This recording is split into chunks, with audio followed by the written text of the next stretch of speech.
Okay, Council, I think we are ready. Everybody can hear me okay? Thumbs up. We're good. I'd like to officially call this meeting to order at 1:06 p.m. and acknowledge that we do have all of Council present, as well as all senior staff as we move forward through today. I also do want to acknowledge that we are on lands traditionally occupied by Indigenous peoples, and Indigenous peoples have cared for this territory for the benefit of future generations. Their stewardship is certainly appreciated, and it's also recognized as it was and as it will be going forward. So thank you to them for getting us today. Also, public input was through an email address. We have not received any public input, but we do have a number of written submissions, and we do acknowledge those. There's no supplementary agenda today, though I do believe we do have one motion that at one point, I'm not sure we'll start the meeting with that. Maybe we should start the meeting with that, Madam Clerk. I don't know. Sure. We could probably do that. But I will actually just go first. Do we have any declaration of pecuniary interests? Councillor Brdigeman. Thank you, Mayor Harding. I am declaring a conflict of interest because the Muskoka Lakes Golf and Country Club is up on the agenda again, and it's 9B1. I am a member, and so I will remove myself from the conversation. Okay, thank you very much. Councillor Jaglowitz. Thank you, Mr. Chair. I'm declaring a conflict as I did at the last meeting. It has to do with the minutes of the Council for November the 11th, item 11A enclosed, and resolution C 26-111120. Once again, I'm a member of the Riverdale Road Committee, and we collect monies for maintenance of the road. Thank you. Okay, that's great. Thank you very much. Appreciate that. Madam Clerk, you're good with that. So I have a resolution, probably more to deal with a little bit of COVID and the time of the year, and probably just a good note to start this meeting on. But we need to, because it's introduce a new motion, I need to have two councillors move that we can suspend the rules of procedure. And I think you'll understand why. I see Councillor Roberts, moved by Councillor Roberts and seconded by Councillor Edwards. Whereas section 3516 of Township Council Procedural Bylaw 2019-79 provides that any motion may be introduced without notice if the council or standing committee without debate dispenses with notice by a 2/3 vote. Now therefore be it resolved that Township Council hereby consents to dispensing with the notice requirement and consideration of a vote on a new motion with respect to a special item. I'm changing the words, Madam Clerk. Time sensitive to this time of year as declared. Can I get resolution? All those in favor of this? Okay. I don't have a mover and seconder, but I will. I'm going to just go right ahead and read this motion, and it's probably more just time sensitive. We had a good meeting this morning, but understanding where we're at with coronavirus this time of year, and knowing that just over a week from now is also another special day. This is a resolution, and I'll have two councillors hopefully move it, whereas the year 2020 has been exceptionally hard on families and individuals across Muskoka and Ontario and around the world. And whereas in an effort to stop the spread of the coronavirus, it has been requested that certain areas have moved to the red zone or even the gray zone with lockdown, limiting travel between homes. And whereas Christmas typically is a season where people come together to celebrate, and whereas children at Christmas typically enjoy the benefits of Christmas morning with gifts from the North Pole, and whereas Santa Claus and the reindeer living a relatively safe zone free of COVID-19 would be unable to travel from home to home Christmas Eve for fear of spreading the virus.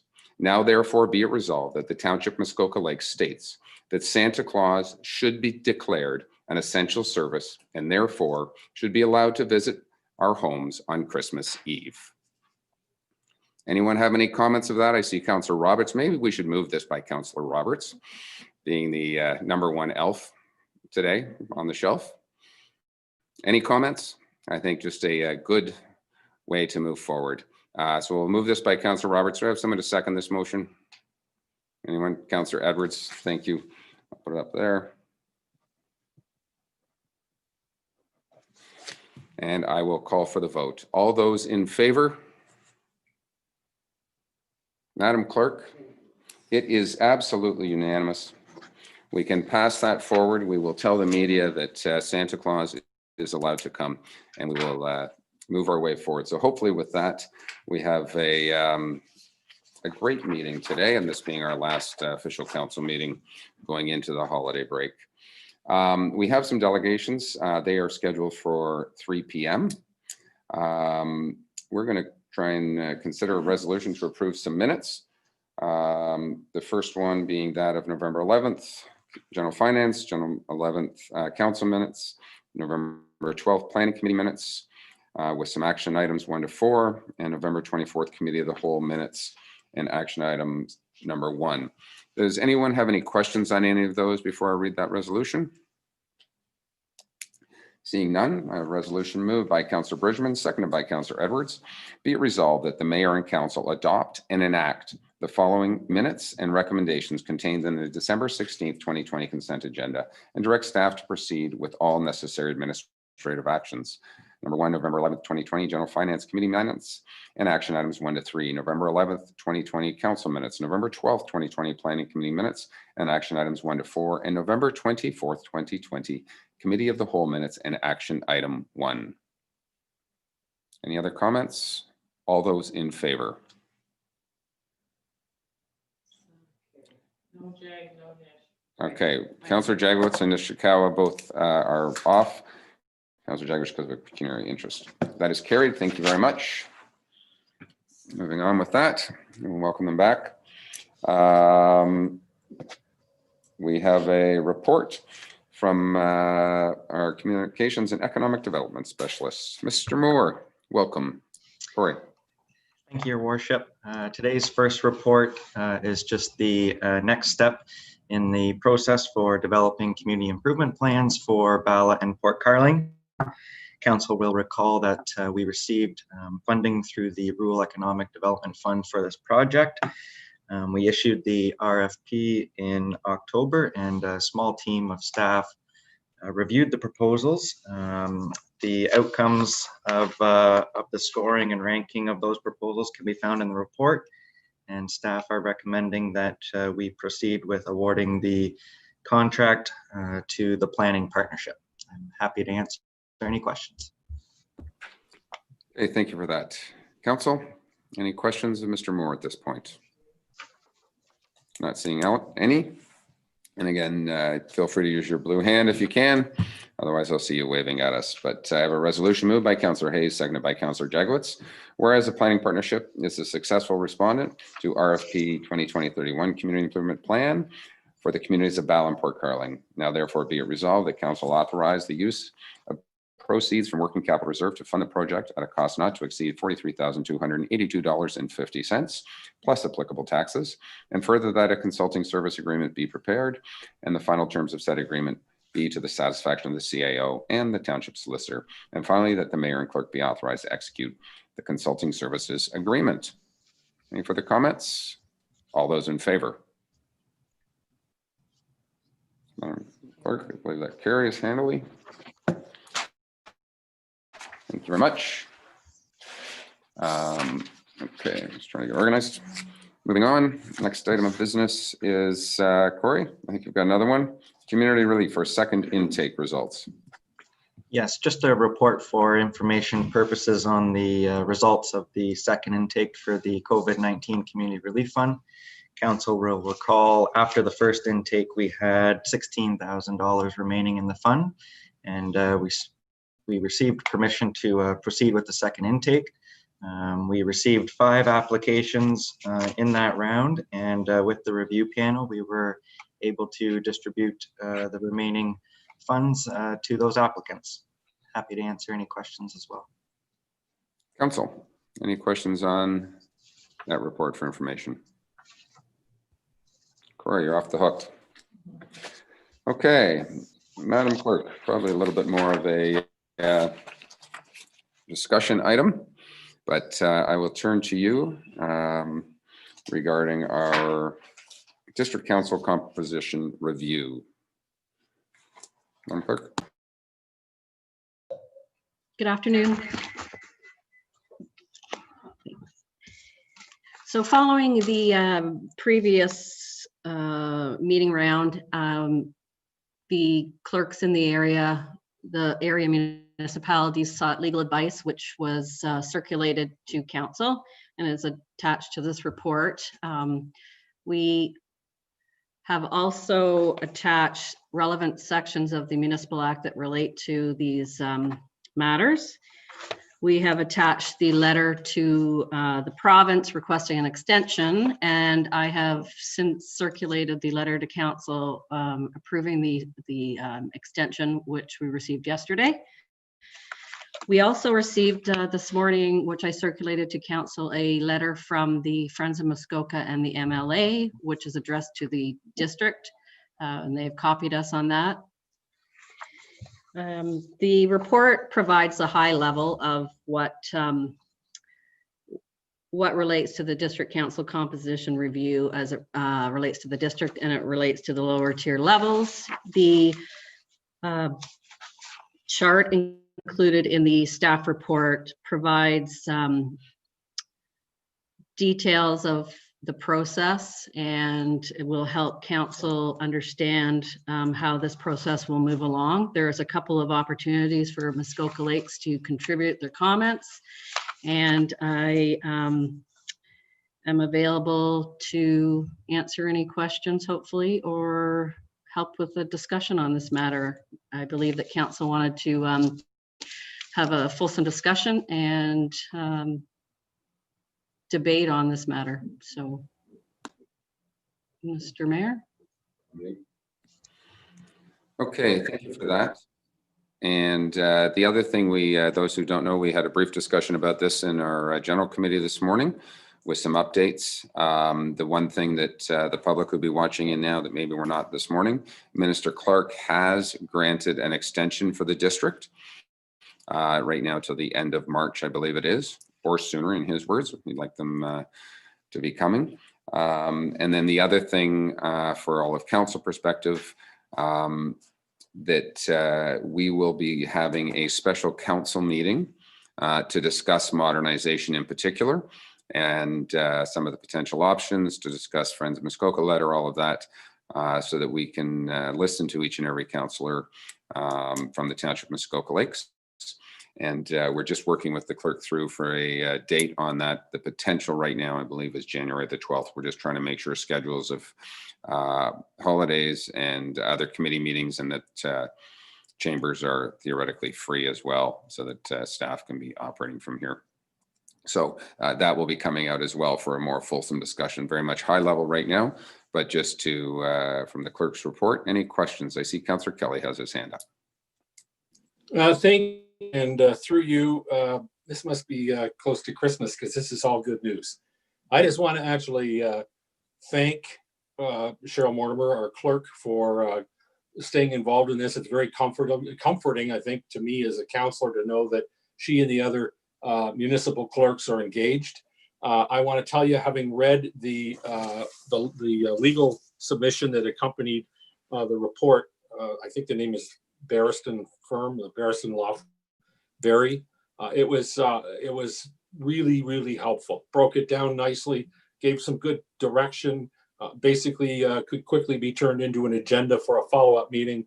And just to follow up on comments that you made, Mr. Chair, in the earlier planning meeting, I'm very happy that we will schedule a meeting and we'll have the time and the energy to do justice to this issue. It's a huge issue. It's a once in 30 years or 50 years issue, and decisions need to be made. And I realize the decisions are being made at a level above ours, maybe 2 levels above ours. But I don't really think they can be done well if they don't, if nobody takes the time to seek submission and input from our constituents and from your council. So good news all around. Thank you. Thank you. Go to Councillor Hayes, Zavitz, and then Brdigeman. Okay, I'm glad to hear that we're going to have a special meeting. One of the things that I'll be looking for at that special meeting is the business plan where the public can be assured that going from 22 to 12 is still going to have the same oversight and the ability to do all the subcommittees. And I think more discussion at that point would be great. Thanks. Okay, thank you. Councillor Zavitz. Thank you, and through you to Cheryl, the clerk. Cheryl, I wonder if you could just share with me and others why the clerks sought legal counsel. Was that a protocol piece that was expected through this process, or did the clerks of the 6 townships and towns take it on themselves? I'm interested in just the sort of the why about that. Okay, Cheryl.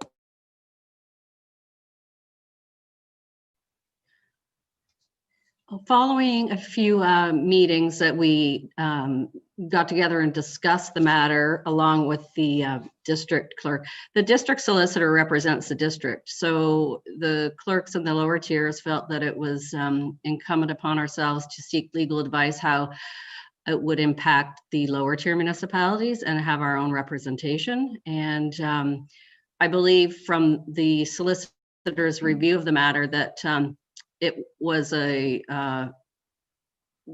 right thing to do. Okay, thank you. I'm going to go to Councillor Jaglowitz and Councillor Roberts. Thank you, Mr. Chair. I'm certainly happy to hear that that you have designated a special meeting for this very important subject. I think that's the proper thing to do. I have 2 things I'd like to say, and maybe I'll ask them separately. The first one is, I noticed that in the clerk's report, there was a district modernization meeting scheduled for January the 18th at 10 a.m. I got an agenda from the district and that wasn't on it. And my only reason for asking is that we certainly should have our meeting before then. So I don't know if the clerk can confirm. Is that actually a confirmed meeting? Because the agenda I got today didn't have it on. I may be able to confirm that. I believe we were advised, as our clerk is saying, that would be the date. Hold on one second here. Yeah, the district sent out a list of the meetings in January, and it did No, not. well, I think for the end of the year, and we do certainly need to update that. There was a potential modernization meeting to be held. Right now, it is not confirmed meeting though. So that's what I'm just looking at my calendar. So and there's potential. They advised the modernization committee to check that we were available for that date, but it has not been set. So that's on the 18th, and we would have a meeting ahead of that. So if that meeting changes, then you would ensure that our meeting's ahead of that. Would that be the protocol? As best we can, absolutely. Okay. And then you indicated, Mr. Mayor, that this might be the time for something high level. Would I be permitted to just take 1 minute and say something high level? Would that be okay? Absolutely. Absolutely. Okay. I just like to get, I know we're not going to discuss this today. So just a takeaway for those councillors. I know that it's new to some and there's lots to digest. So this is kind of my high level position that I'm kind of open to any kind of a restructuring at the district as long as it provides for equal votes for the towns and the townships. And I think that's important because that gives us some opportunity to maybe have the townships better represented. The second condition that I would like to put in is that there be no weighted voting in addition to that. So if the votes are equal, the votes are equal. And the third thing is that the chair can be either appointed, the chair of the district can either be appointed or elected, but should not have a vote. And the reason for that is that then if they get into an issue of the towns versus the townships and it's a tie vote, then they have to work it out and compromise. And I think that's a fair thing. So thank you, Mr. Chair. I appreciate you allowing me to make that statement. Thank you. Councillor Roberts, and I apologize, Councillor Brdigeman. I think I saw your hand up and it went down. It's back up, so I appreciate that. So Councillor Roberts and Councillor Brdigeman. Yes, very quickly. Thank you, Chair. I look forward to the special meeting. I agree with Councillor Kelly that this is only happens every 30 to 50 years type of idea. We really need to have a meeting. But I'd like to make sure that we discuss in that meeting or have presented in that meeting are really tangible facts on the efficiencies that will be gained by reducing to 12. Because when reading through the material, like I'm going in with an open mind, I was trying to find that, saying, okay, if we do 12, well then, we're going to have all these kinds of savings. And if we do 28, we're going to be better off. So I really want to see those numbers because I can't make a decision. And then with those numbers, we can have a plan going, like let's say it's approved at 12. And the efficiencies, we can ask the district to track and report on the efficiencies. Because from what I've seen in collapsing of or downsizing of councils, really the bottom line doesn't change. The costs are the same or they go up. And so I really want to know that for our closed session. Thank you. Not sure that our clerk will be able to provide that information. I'm not sure it's even come from the district. There is a district motion that has been approved to reduce the size of district council. And so that is the intent behind this, to put metrics behind, and I'll make this statement that is 18 the right number, or 16 or 24. I'm not sure anybody can actually answer that question.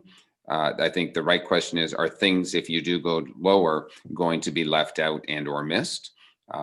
It has been raised, and I'll make the statement, at anybody at one particular time, if there was 12 or 16 or 15 or 19 councillors, there would have to be some slight reorganization from a committee structure and the way that the district works. And that will fall upon the CAO and the district clerk and the chair of the district to organize the new committee structure to make sure that the work does go on. That is all being contemplated.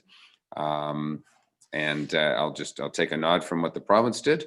They basically cut the size of city council in half, and that business continues to move forward. So I'm not sure we're going to have the metrics specifically that some people are looking for, but we need to understand that district council has made a decision to reduce the size of council. And I think the province is certainly looking at regional government reductions as well. So that's, I think, the impetus behind why we're moving in this direction. So more to come in our discussion, and we can have that discussion. Councillor Brdigeman and then Councillor Huizinga. Thank you, Mayor Harding. I just have a question. At the last meeting that you had, I believe it was Friends of Muskoka and the MLA introduced a law case about effective representation, or it was efficient. It's not in this documentation. I can't quite pull the wording out. I believe the district is going to get a legal opinion on that. Is there any chance we could have that available for our next meeting? Because I think it might be a very important precedent.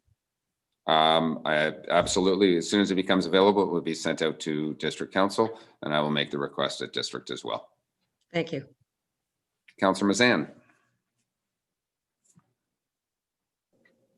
Thank you, and through you, I'm echoing perhaps a few comments that have been stated.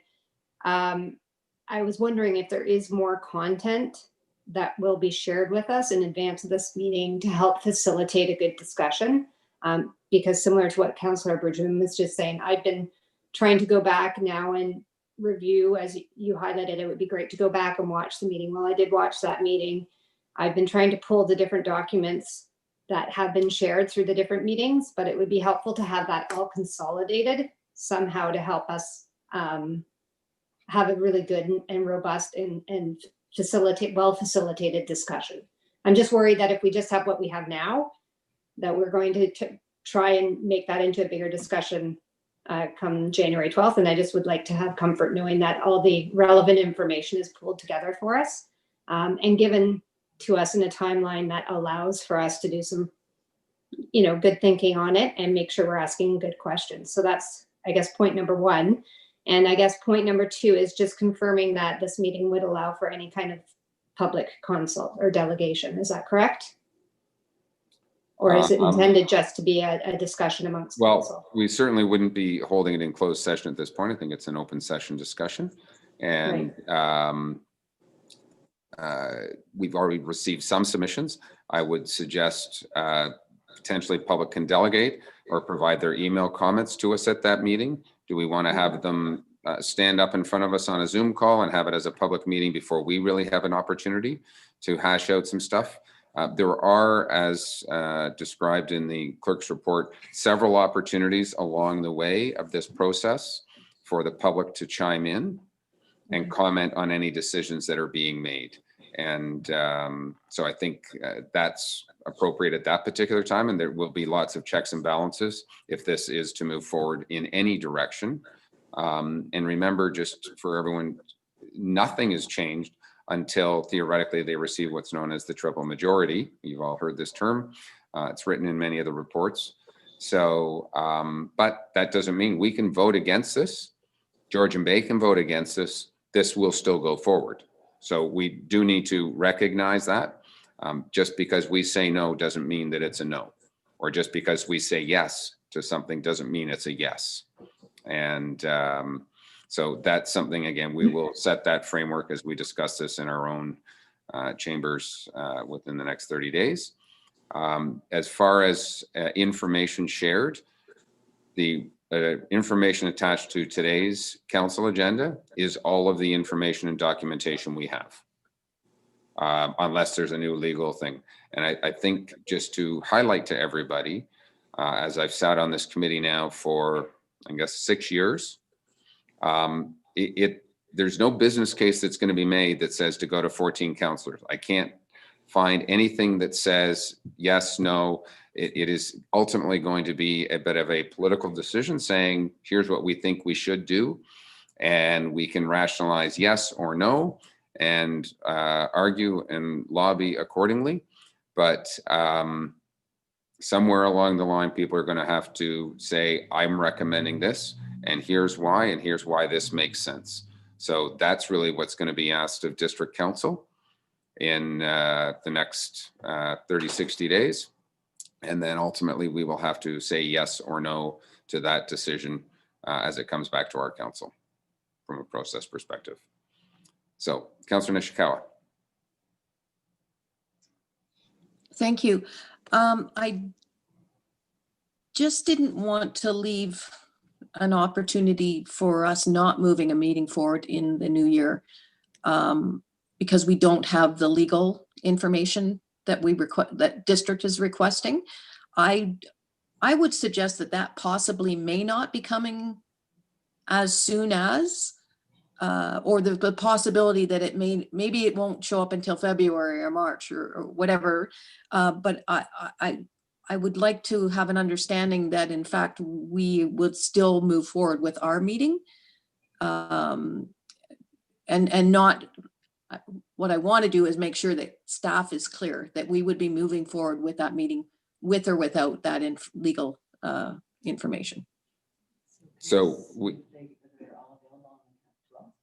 just, if we can do a quick straw poll, is everybody available on the 12th right now? Anybody not available on the 12th?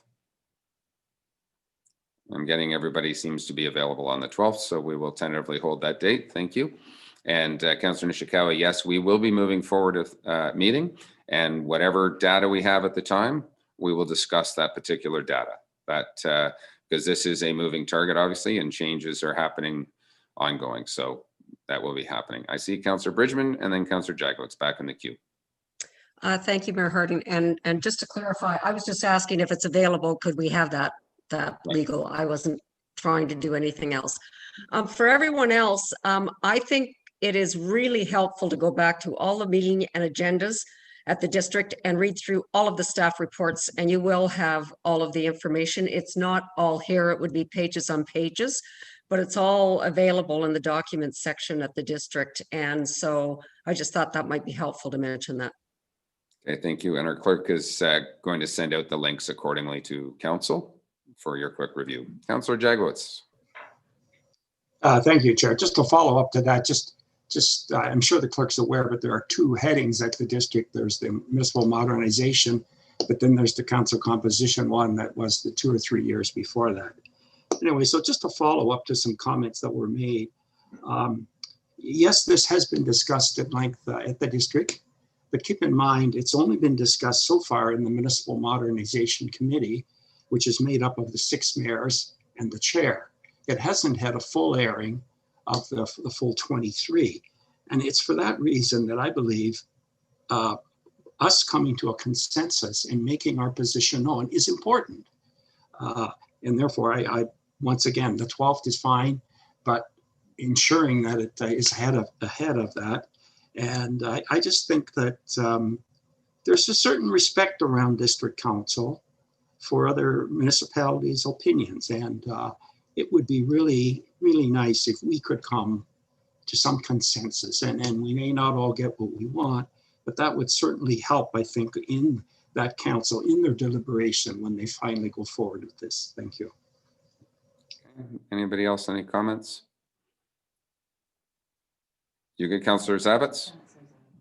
See a white hand, not a blue hand. Thank you. It's through you. I just want to make a statement. I did my own research. I've done some of my own investigation. I'm quite interested in the topic, of course, as we all seem to be. I did reach out to Region of Waterloo and spoke with their clerk for over 100 minutes, and very caring, sharing. And it's funny, at the end of the discussion of modernization, and they have a different set of wheels, if you will, but they have 7 together, 3 times our population. And the funniest thing she said to me was at the very end, she says, "Oh, Glenn, it's so political." So it's a very interesting, the machinations of this and how everybody gets what they think they need and representation and everything else. I just think that we're on the right path by starting with the council contributing as best we can, given what we know. Thank you. Okay, thank you. And just so noted in some of the staff reports, Waterloo and all the various regional governments have also been noted to the way that they vote and the number of seats assigned. Councillor Edwards?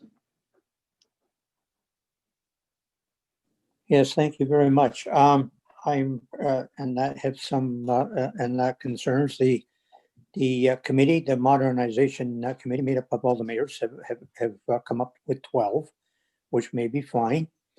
But, they didn't talk to any of their councils. They didn't talk to anybody else. They just come up with this on their own.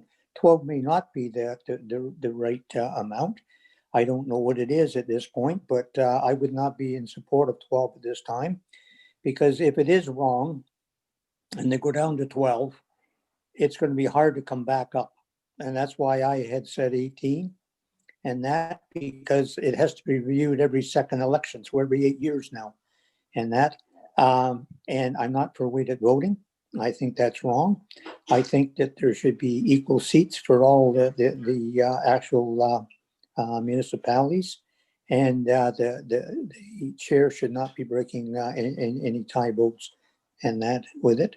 But I think, and that the modernization committee should have talked to all the different councils first before they come up with any actual decision. And has never been brought forward to council, and that at this time. So it's just 6 people making up their mind on something. And I think that's wrong at this point on something that important. Thank you. Thank you for that. And just a point of reference right now, District Council did last term make a resolution to reduce the size of council. The specific number was not specified, but District Council did specify that. The same as we've heard Friends of Muskoka and the MLA asking for many years to treat seasonal residents as an equal vote and to be one. And again, 6 years ago, District Council did agree to count people 1 for 1, so to speak. So there have been some council resolutions, but the only council chime in on this particular go round was to request the minister to delay the requirement for December and to allow for an extension for us to be able to provide information. So we're generally there, and we will have more of this fulsome discussion around our table in the new year. Councillor Kelly, one more comment, and I'm going to move on. No, I was just going to suggest that we move on. We'll have nothing left to discuss on the 12th if we don't. I would probably agree. Thank you. Okay. We're going to move on, and I'm going to turn over to our CIO, for a report on municipal operations update. Derek. Thank you, Your Worship, and good afternoon, everybody. In light of the second wave of the COVID-19 pandemic and the rising case numbers, the report provides an overview of the recent move of the province to move Muskoka into the red zone of the Keep Ontario Safe and Open framework. You'll also recall in July, the township passed a reopening framework that contained a series of guiding principles. And those principles have been referenced in all of our staff reports since then with respect to reopening arenas, community centers, and the like.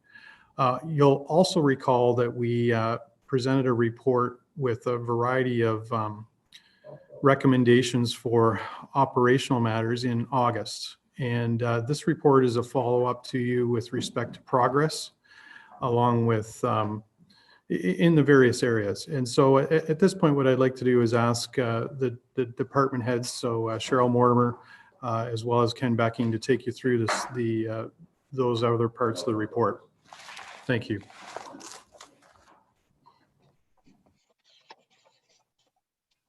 Hello again.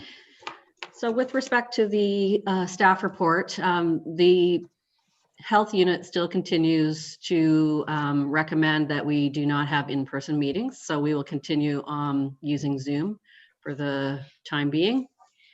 And with respect to the community center, setting it up for the future for the IT requirements, we have come a long way on the project. We're just waiting for some of the equipment to arrive because of delays in courier services and ability to obtain some of the IT equipment. So once that is set up and completed, we will do some testing and we will be able to move forward with that in the future.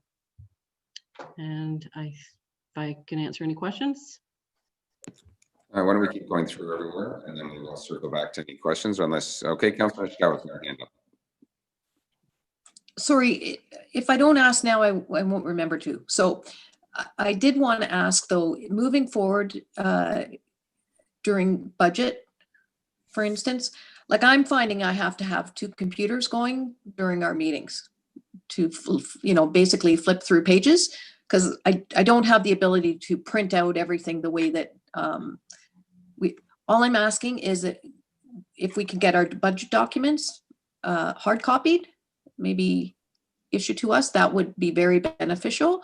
I know that I still flip back in my hard copies for my district budget to refresh what we have approved and things. So I hope that can be a part of the discussion. I'll jump in and say absolutely. If there's a councillor that needs a hard copy of a budget, send a note through to Director Donaldson and or to Cheryl Mortimer, and we will make sure that you get a hard copy of the budget required as needed. Okay. And there will be binders provided again. Thank you. I think we'll move our way through. Director Becking next. I think Ms. Lehman is going to go next, Your Worship. Sarah. Okay, thank you. I'll let you guys just lead into whomever afterwards. I'll just observe. Yeah. Easy. So in addition to the provincial requirements, we've been closely monitoring the local requirements from the Simcoe Muskoka district. No, you can't hear me? Oh.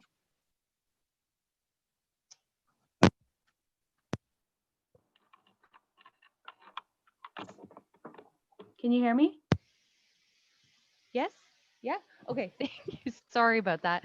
So in addition to the provincial requirements, we've been monitoring closely the local requirements from the Simcoe Muskoka District Health Unit with the recent direction specifically for workplaces and the controls required. So I can just update you quickly on those controls being assigning a compliance officer, encouraging remote work, moving to an active screening process, physical distancing, which for us included setting room limits and just ensuring that the workstations are spaced out appropriately, as well as some hallway etiquette. installing some workstation barriers, which actually should be done this week. In addition to, I'm not sure the timing on installing counter barriers for future opening, masks or face coverings, as well as specific personal protective equipment, hand hygiene, infection prevention and control measures. So ensuring the correct policies are in place, specifics around driving. If we can have one person per vehicle, that's best. Monitoring our HVAC system, and just having contact information ready for contact tracing for the health unit. So with that, I would turn it over to Director Becking for further office details. Okay, thanks, Sarah. Council, you'll recall that staff indicated that we've changed many of our business practices in response to the virus. One of the outcomes of that is also the issue of the space optimization study. So to review how we're using the space and how we may have to adapt into the future. You'll recall that you authorized the issuance of a request for proposal, and that will be before you later this afternoon for your consideration. With respect to our recreational facilities, as you're aware, all parks, docks, wharves, trails, etc., are open for public use. And I can report that there have been no significant incidents since we opened them up. The arenas, you'll recall that we opened them in early November. I'm pleased to report that the protocols that we've put in place have worked effectively. With the move to the red level, we've had to make some changes to numbers, but many of the protocols that we already had in place are part of the new requirements. So we're actually ahead of the game rather than trying to play catch up. I'm pleased to report that the same has been the case with respect to our community centers. I would point out that the public has been very hesitant about going back to some sort of normal. We haven't had a lot of uptake on the use of the community centers. But we are so far being able to accommodate those requests that we have received. There has been a request from the pickleball club, and you'll have a report in front of you later this afternoon to make a decision on the disposition of that matter. So I would say for the moment, we're holding our own. We continue to do so. And I think there are no major issues that needs to be brought to your attention.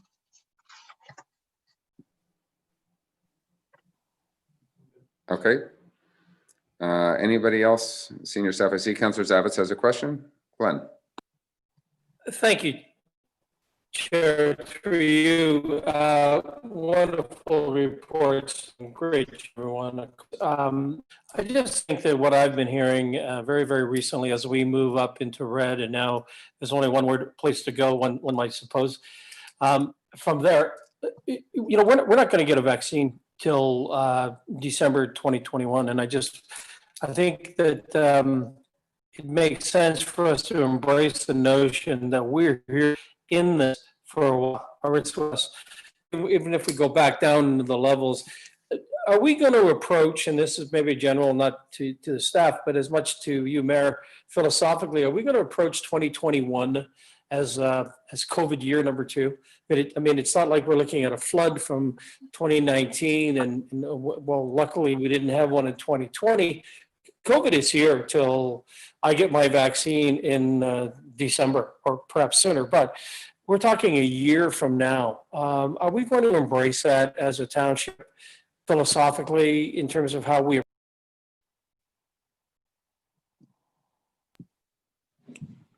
Okay, I think you kind of cut out the last little bit, but I think we all get the gist.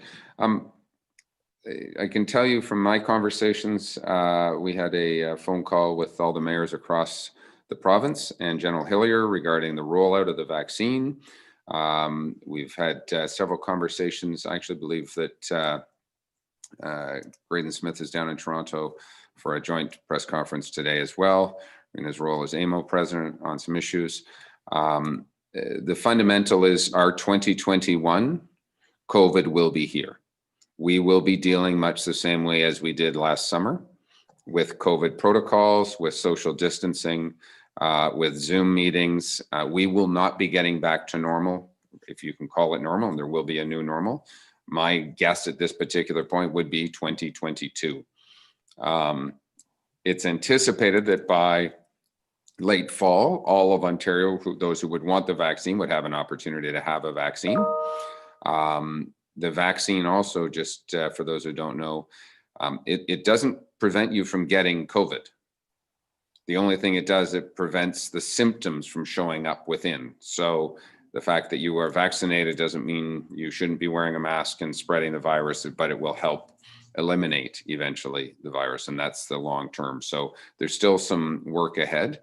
And the other thing that sort of we talk about, we're in red zone, and where do we go from here? And that's a lockdown zone. You should be aware that across the district of Muskoka, we have sent a joint letter, again, of the mayors of each municipality to the premier, requesting that if they go to a gray or a lockdown zone for Simcoe Muskoka, that we find a way to split the health unit. And, you know, predominantly the COVID cases are down in the Barrie, Innisfil, Bradford area. They are not as prevalent up here, but we do know we still have virus up here.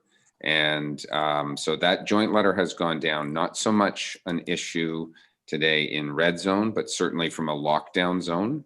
And sort of our final comment was, it's a bit difficult to swallow that all the protocols and all the good practices of which those people in Muskoka have been adhering to social distancing protocols and keeping the virus out of here, that we are tarnished with those who have ignored the virus and have had the spread of the virus. So we don't have an answer. I do know that the political leaders are probably in favor of splitting Simcoe Muskoka, but I am aware that the health professionals are not.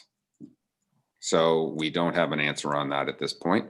More to come in the coming days and weeks. But I do know that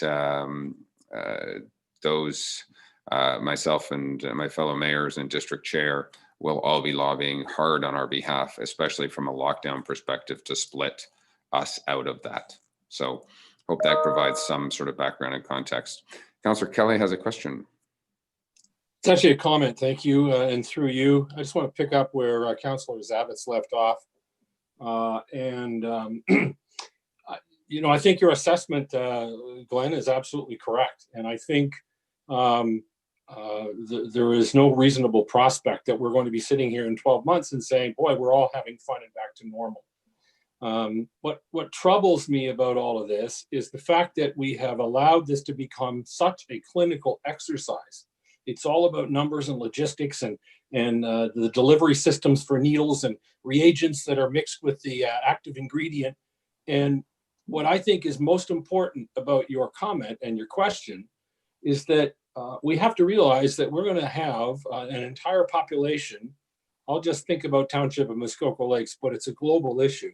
An entire population that's going to be dragged through hell for another 12 months. And I honestly think that the difficult situations that we've gone through in terms of social isolation, mental health issues, economic downdrafts, and so forth are going to be magnified. So as a council, I think it's incumbent upon us to think like this isn't something that goes away in a week or a month or 6 months. This is something that we need to be strong and supportive and engaged with our community. We need to look out for those that need to be looked out for. We need to support all of the community institutions that really are here to help people who are either economically or physically or by age or by whatever, isolated and unwell. And if we think shorter term than a year, we're not going to do justice to that task. And So I think you've asked a really good question. And I don't really, I mean, I do care about the actual red versus gray versus green versus purple. All I know is that people are hurting and they're going to continue to hurt. And I think they're going to hurt more before they start feeling better. And part of what we're elected to do here is to help in any way we can to look out for them. So I think thinking 12 months is maybe even too short, but it's a good start. It's better than thinking about what happens next week with the gray zone versus red zone versus purple zone.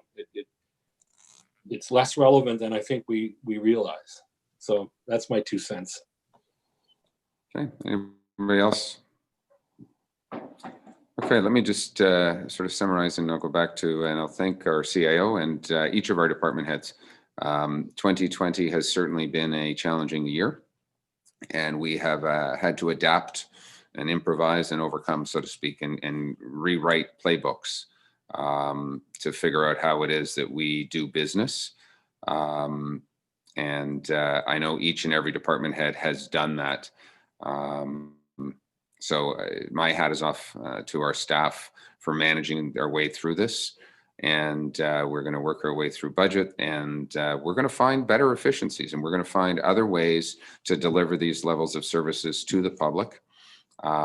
Many people can now Zoom in and sit in the comfort of their own home where they couldn't come to council chambers before to speak to us. So there's been some benefits of this. I would also agree with Councillor Kelly that the mental health and long-term is certainly going to rear its ugly head, if you will. And we do have mental health training our staff have been through. I believe Council have also been advised that that is available for each and every one of us. And important to do, to make sure that we do have a self-check because isolation is difficult. Councillor Zawitz, one more quick comment. Thank you. And I think it's vitally important to all of these points are wonderful discussion, because what's so important is that we don't act like, everybody's hanging on every day. How many today? What's the count today? 3,000, 2,000, if we live the next year like that as a council, we can't get ahead of it. We can't be seen to be leaders. And my point is, it's almost by the time we get to budget in the next short while, one embraces the notion that we are in a COVID world, if you will, and we're going to live that way for the next 12 months. And I'm a little tired of the being surprised every day. I'm surprised. I'm disappointed in the notion that people are taken by surprise or shock and awe.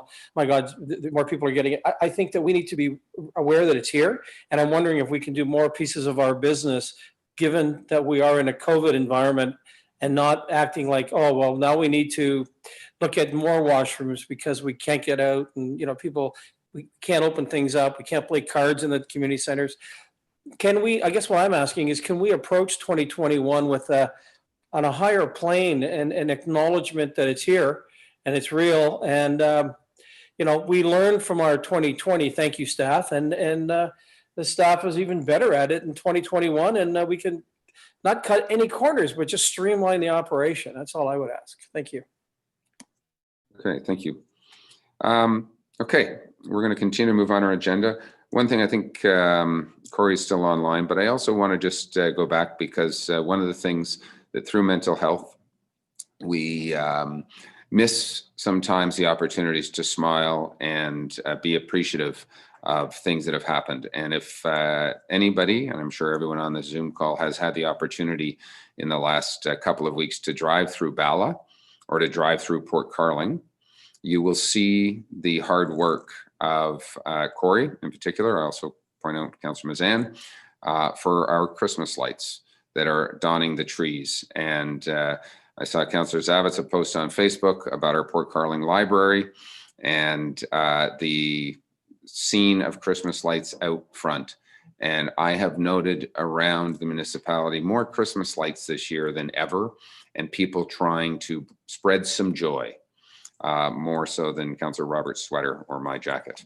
And it is important for us to continue to do that. There we go. Councillor Zawitz has his hat on, and appreciated. So I just wanted to say a personal thank you on behalf of all of council, to Corey in particular, but also to Councillor Mazan for pushing that initiative forward. And it truly looks amazing when you drive through the two towns. So thank you for that.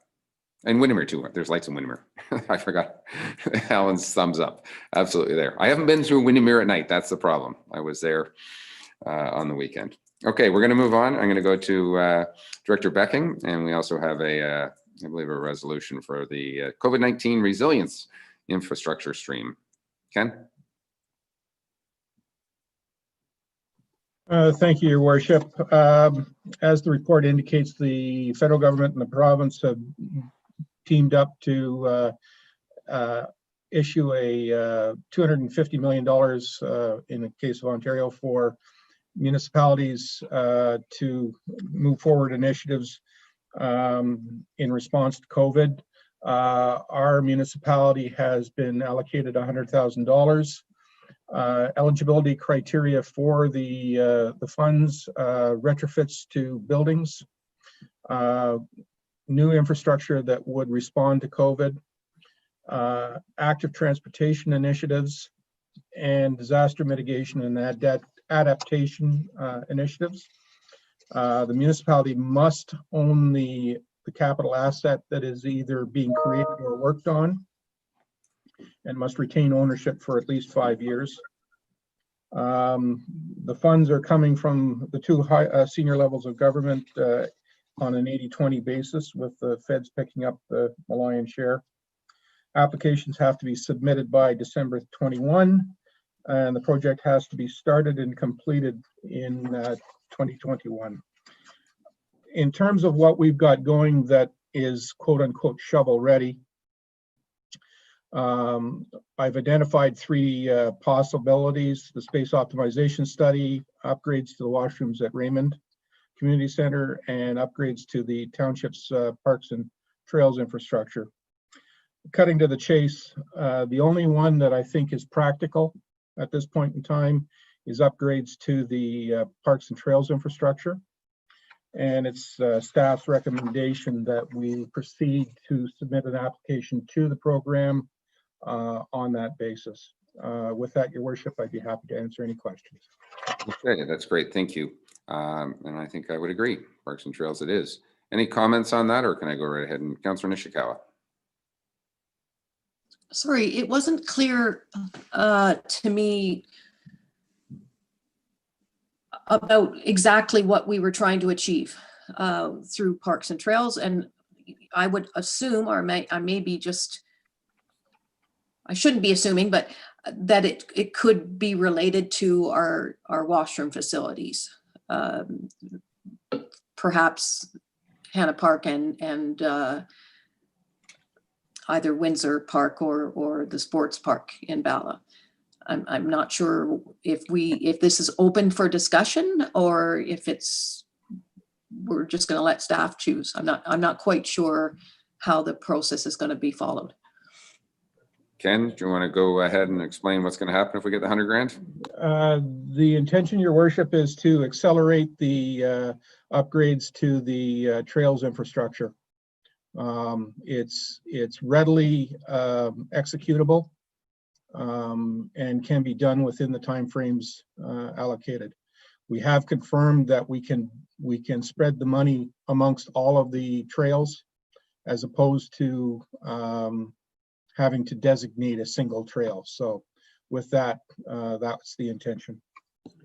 And just to confirm, Director Becking, that you would be taking that and working back through our Trails Committee, saying this bridge, that bridge would be upgraded, so on and so forth with them. Yeah, that is correct, Your Worship. Okay, thank you. Councillor Nishikawa? Just to follow up, I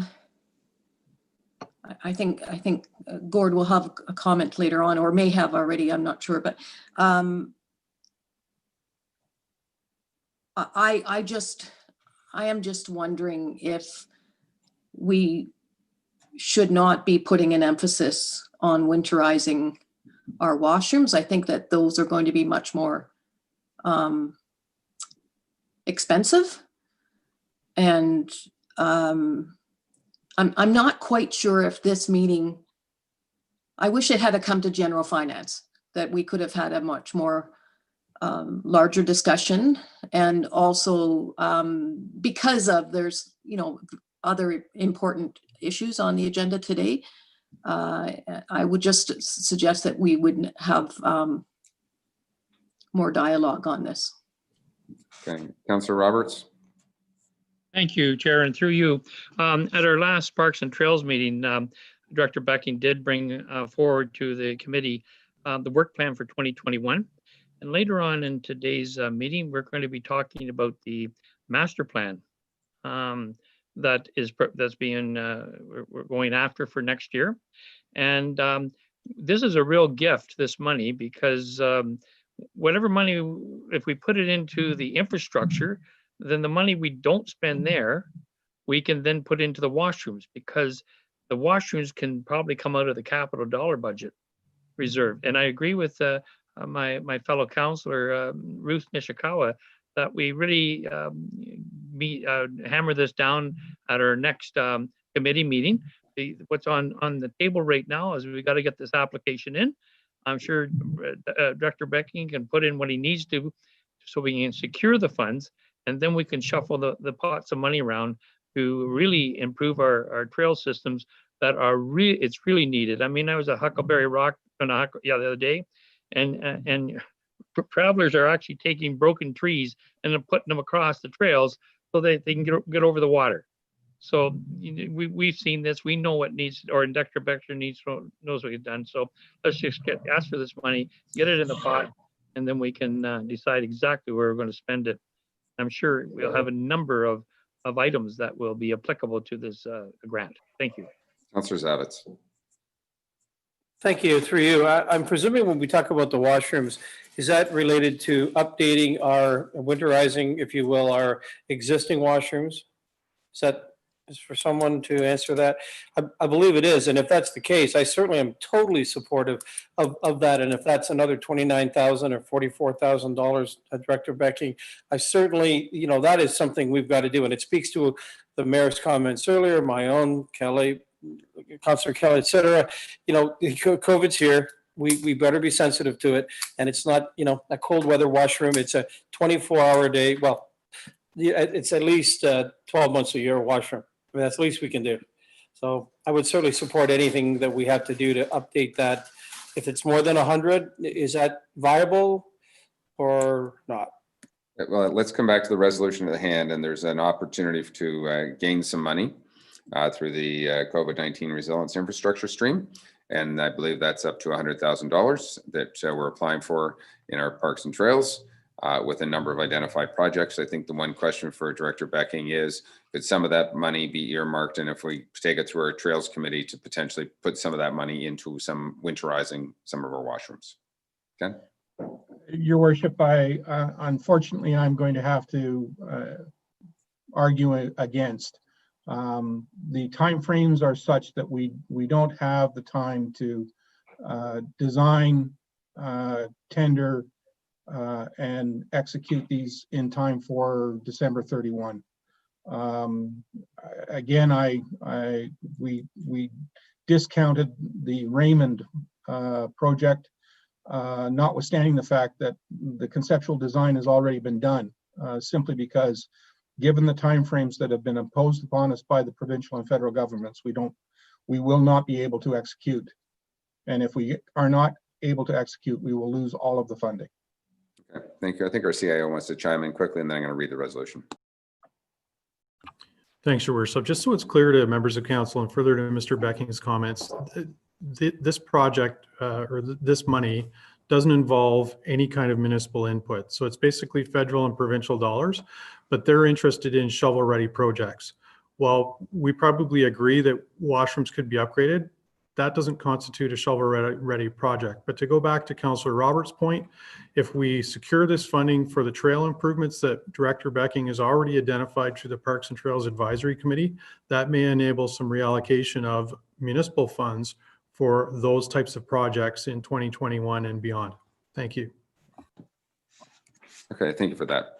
I'm going to read the resolution moved by Councillor Kelly, second by Councillor Mazan. Be it resolved that staff are directed to submit an application to the Invest in Canada Infrastructure Program, ICIP, COVID-19 Resilience Infrastructure Stream to seek funding for improvements to the township's trail system infrastructure.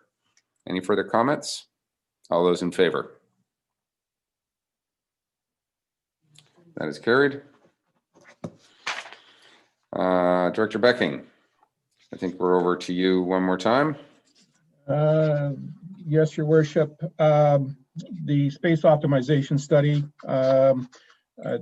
requests for proposals were issued to complete the study. We received a submission from VG Architects in the amount of $38,775 plus HST, and it's the staff recommendation that council so award the contract. Okay. I agree with that. Any comments from council? Councillor Roberts? No. Sorry about this, but and through your chair, the optimization is for our one building, but I'm thinking that we should be starting to think out of the box about securing another building, and you're probably doing that because we seem to keep growing and we keep on shuffling around in the same building, and maybe there just isn't practical to optimize within our building. Thank you for that. I'm not sure. Director Becking wants to speak. I also know our CIO wants to comment. Your Worship, the RFP and scope of work includes comparison of an addition to the existing building as compared to reconfiguration within the existing building footprint. So to the councillor's point, we're going to look at both alternatives and identify what is the most appropriate alternative to move forward on. We do have space. We own the property immediately to the east of the building. So, and it was purchased back in 2013, I understand, expressly for that purpose. So that alternative will be examined. Okay, thank you. I think that also is the exact same comment that our CIO was going to provide.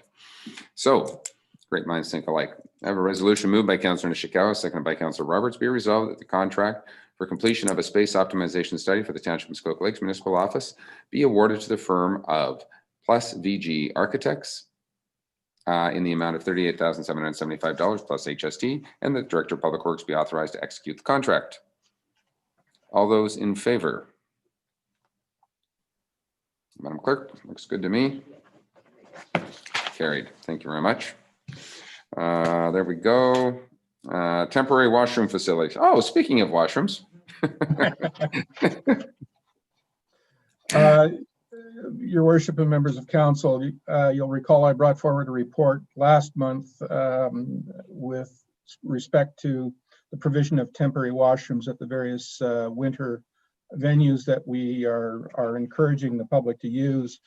At that time, council, I think, was not comfortable with proceeding on the basis of the information provided at that time, and you asked for some additional details and estimates. I've flushed out the details in accordance with your wishes. As I see it, there are 4 alternatives. We can provide no additional service. We can, one suggestion that was presented or raised last month was the use of the existing community center washrooms. I flushed out the issue of, or the option of temporary washroom facilities. And I have discussed the idea of retrofits to the permanent washrooms. In any event, the report discusses the pros and cons to each of the various alternatives. I will draw your attention to the financial section where I provided you with a table which outlines both the breakdown of costs, the estimated cost on a weekly basis, and also an estimated total cost for the season based on the assumption of a 12-week season. So from January 1 through to the end of March. I think the one thing that you have to consider very carefully is the requirement for cleaning and sanitation. The virus is a very robust little character, and it likes cold weather. So the top and the bottom of it, especially considering we're now into the red level, this virus is not going to be easy to deal with. And these washrooms have to be properly maintained and sanitized. The health unit is still recommending twice daily treatments, and I would recommend strongly to you that regardless of what alternative you opt to select, I would caution you against trying to reduce or minimize efforts to properly sanitize and clean these facilities. Okay, thank you. And if I'm just reading through, your recommendation is temporary washrooms 2 days a week, so for $94.80, $9,500. That would be the staff recommendation for the low cost alternative. I think the challenges that council will face is that these are not 2 day a week operations. I expect, particularly if we continue on in the red, or heaven forbid into the gray level, these things are going to get used quite frequently, and we may find that 2 days may not be enough. But that might be a good starting position. We can then monitor, and if we need to open them up further, then we can do so as conditions warrant. Thank you. Councillor Nishikawa. Thank you. You know, the last time we discussed this, I had a concern that we were trying to accommodate transient use. I believe that we should not be trying to accommodate transient use. I don't believe there should be. Everyone's being told to stay home. And again, I would say those that are out for a walk and a hike and things, they generally, we don't even have facilities that honestly are that you can, well, unless you're lost, you're going to spend hours on end in.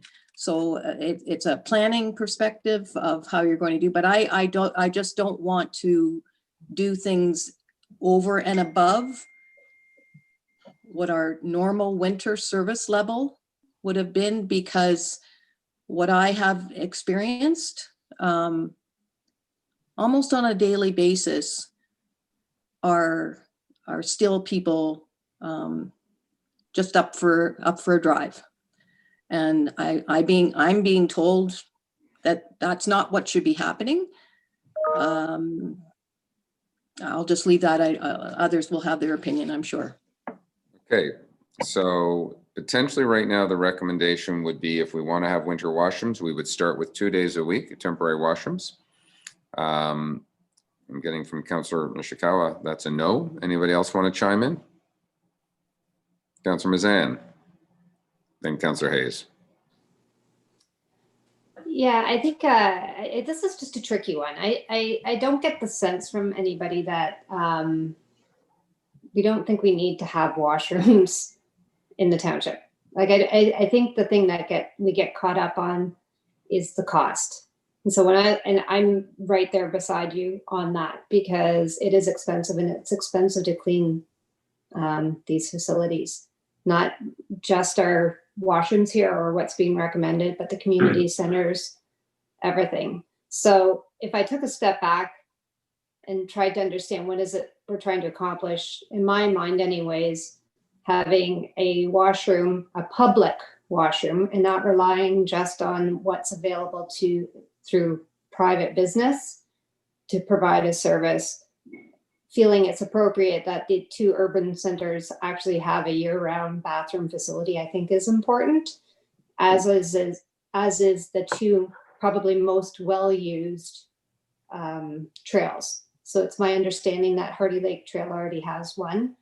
The community and in Milford Bay has been asking for a facility at Huckleberry Rock. We all saw last month or 2 months ago how much that trail does get used. And there is one private business in the Milford Bay community that is taking on the burden of that use of that space. And they've noted and said, we can only have 2 people in our store, and the volume of people coming in to use it, especially during COVID, it means they have to keep people outside because they have to clean their facility every time somebody comes in. So we're just shifting the burden onto them. In addition, they have highlighted that they actually are not also on municipal services, and that their septic wasn't designed for this kind of use. So if it's happening in the winter or not is really going to be yet to be determined, because we're in uncharted territories. You know, this isn't going to be a place where I'm putting my stake in the ground. I just think it's a basic human necessity to be able to use a facility somewhere. I might suggest that we might not need one at Hazelwood Trails, that maybe we look to just having them at our 2 most popular hiking destinations and 1 per urban setting. And the only other question I might ask is this funding coming directly from that COVID? I think we still have some kind of COVID funding available to us, Director Bechting, is that correct? Not that I like to just play around with money, but this is the money earmarked towards these types of facilities and cleaning would be COVID related funding, correct? That is my understanding, Your Worship. Okay. Now, the second point I will bring up is I know that we are just looking at this as winter facilities and then we'd be able to shift. But I think it dovetails to the comments we had on the previous discussion that Councillor Jaglowitz was brought up, and that looking at this as a year-long thing. Clearly, we are absorbing a lot of cleaning costs, and maybe I'm not fully appreciating how much that is happening, even as we look to our other facilities as well. So I think that needs to be perhaps part of a broader conversation on actual facilities. So again, I leave it up to Council. I'm probably the person who's not going to be using these facilities, but I've had enough people say to me quietly, thank you for bringing this up, because it's not something as easy as just planning all the time when I'm out and about in the community. And this isn't from transient folks. These were from first responders. There's from people from in the community. There are people who have traveled from Bracebridge. They want to go out for a walk with, you know, in a different community, and they can't make it back into home in time. So this is where this is coming from. But I do leave it in the hands of Council to think about. If I were to vote today, I'd be voting for this, not because I want to spend money, but because I do think it, you know, just because it's money, we're having a hard time making a difficult decision. Okay, thank you for that. I'm going to go to Councillor Hayes.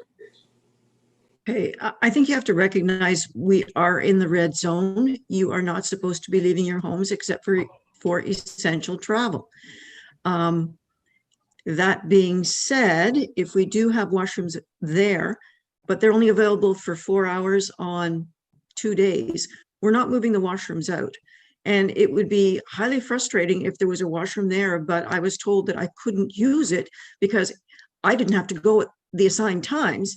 It would be extremely frustrating. And I would say that in some instances, damage would be done and we would end up having to pay for repairs. I think with us being in the red, we have to make a few considerations that we wouldn't normally do. And one of them is if you are going to leave your home for a short period of time for a walk, that you're not going to use any facilities because there are not any available. So I would say that I don't think you could make anything more than a 24/7 washroom work. So I would be voting for alternate number 1, no washroom. Okay, I'm going to go to Councillor Jaglowitz, Brdigeman, then back to Nishikawa.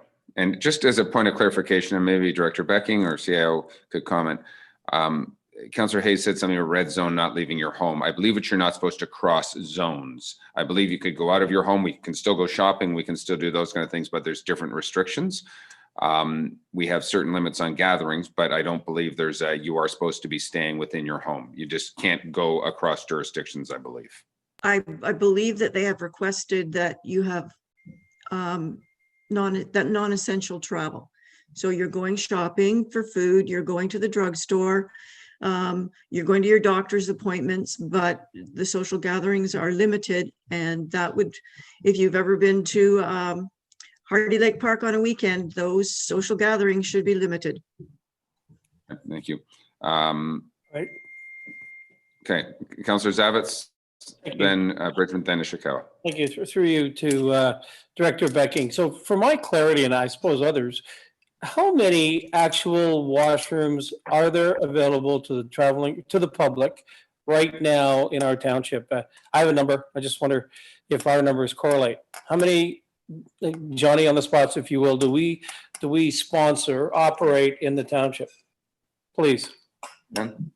During the winter months, there is one at Hardy Lake Park and there is one at Hannah Park. Okay. So I think that I'm probably going to be supportive of Councillor Hayes on this one and some others. You know, it's a all or nothing thing to my mind. I really do want to see us look at washrooms in a different scale when we get to budget for 2021. But I do know that there are some, you know, private, or if you will, private/public. When I go to Glen Orchard store and there's a washroom there, I'm not going to bother you with where all the washrooms are, but there's a number of them. So gas stations in Port Carling, et cetera. So, you know, at this point in time, I don't think we can be effective with trying to Councillor Mazan's points, you know, $9,000 by having them open for a few hours and a couple of days on a weekend. This is a 7-day experience as I understand it. So I won't be supporting this. Thank you. Councillor Brdigeman, then Councillor Ishikawa, and then I'm going to read the resolution. Thank you, Mayor Harding. Having done some hiking on the Bruce Trail, I will tell you, they don't provide washrooms on the Bruce Trail. So I'm not sure why we think we need to do that here. And my thing would be during COVID, because both Bala and Port Carling are shut down. If we wanted to put in temporary washrooms, it seems to me they should go in the urban center. But then it also would have to be 7 days a week, because I just don't see any benefit out of 2 days a week and nothing more. So as this stands, I will not be supporting it. I mean, I won't be supporting any more washrooms. Okay. Councillor Ishikawa. Thank you. I won't belabor. Barb, you said it perfectly. Thank you, because I do a lot of hiking, and I have not come across washroom facilities. As I've said, you know, you do plan ahead, or, you know, and also mostly I wanted to add though that even, you know, I have to go and pick up materials in other areas around the province. It's get in the car, you call and let them know that you're, and you know that, and it's interesting because thank goodness for the odd stops on the 400 corridor, for instance. And that's been our experience throughout this year, was only having those facilities available. I would not have ever anticipated driving into Toronto and then trying to source out a washroom. So thank you for those others that have supported this, because I will tell you that the people that I run into on a daily basis are always a shock. This past Saturday, just on Clear Lake Road alone, and I knew that was going to end up happening, was people that decided to just come up for the day, and they were, quite frankly, trespassing all over private property. But more importantly, I just think that it wasn't a service that we were providing in the past, and I'm not sure who we're trying to reach out to now, when in fact we're not supposed to be going between jurisdictions. Thank you. Okay, thank you. I'm getting a sense that we may want to be denying this. This is the increase in winter facilities. Moved by Councillor Zavitz, seconded by Councillor Brdigeman. Be it resolved that Council approve the provision of temporary washroom facilities available for weekend use at each of our winter recreation venues for the duration of 2021 winter season, as outlined in staff report dated December 16th, 2020. So if you want one for washrooms, you vote in favor. If we're okay status quo right now, we vote opposed. All those in favor? Wow. Got that, Madam Clerk? I guess I need to call those opposed. All those opposed. There we go. That motion is defeated. Okay, Council, we're going to take a 10-minute break right now, and we will be back shortly. 10 minutes. That was good planning.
Okay, Council, if we can try and come back together, would be appreciated.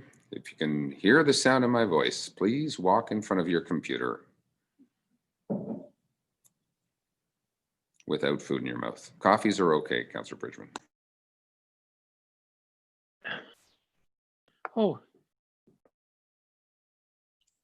It's actually herbal tea though, Mayor Harding.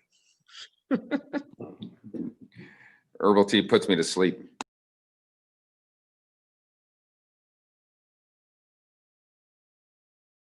Okay, we're recording. We're on Zoom, not on Zoom, we're on YouTube.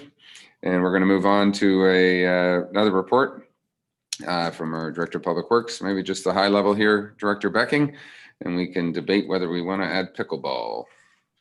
Well, I'll make it very brief, Your Worship. You received a delegation last month from Ms. Gardner and Ms. Mitchell regarding use of the Bala Arena for pickleball purposes. As the report indicates, staff would not recommend that this be done, although it is possible. If you were to do so, you're probably looking at somewhere between $500 and $750 a week in additional expenses. As the report outlines, staff are not would not recommend that you allow this. Nonetheless, if you feel you must, then it's recommended that you allow them limited use of the community centers on the basis of the existing framework and protocols.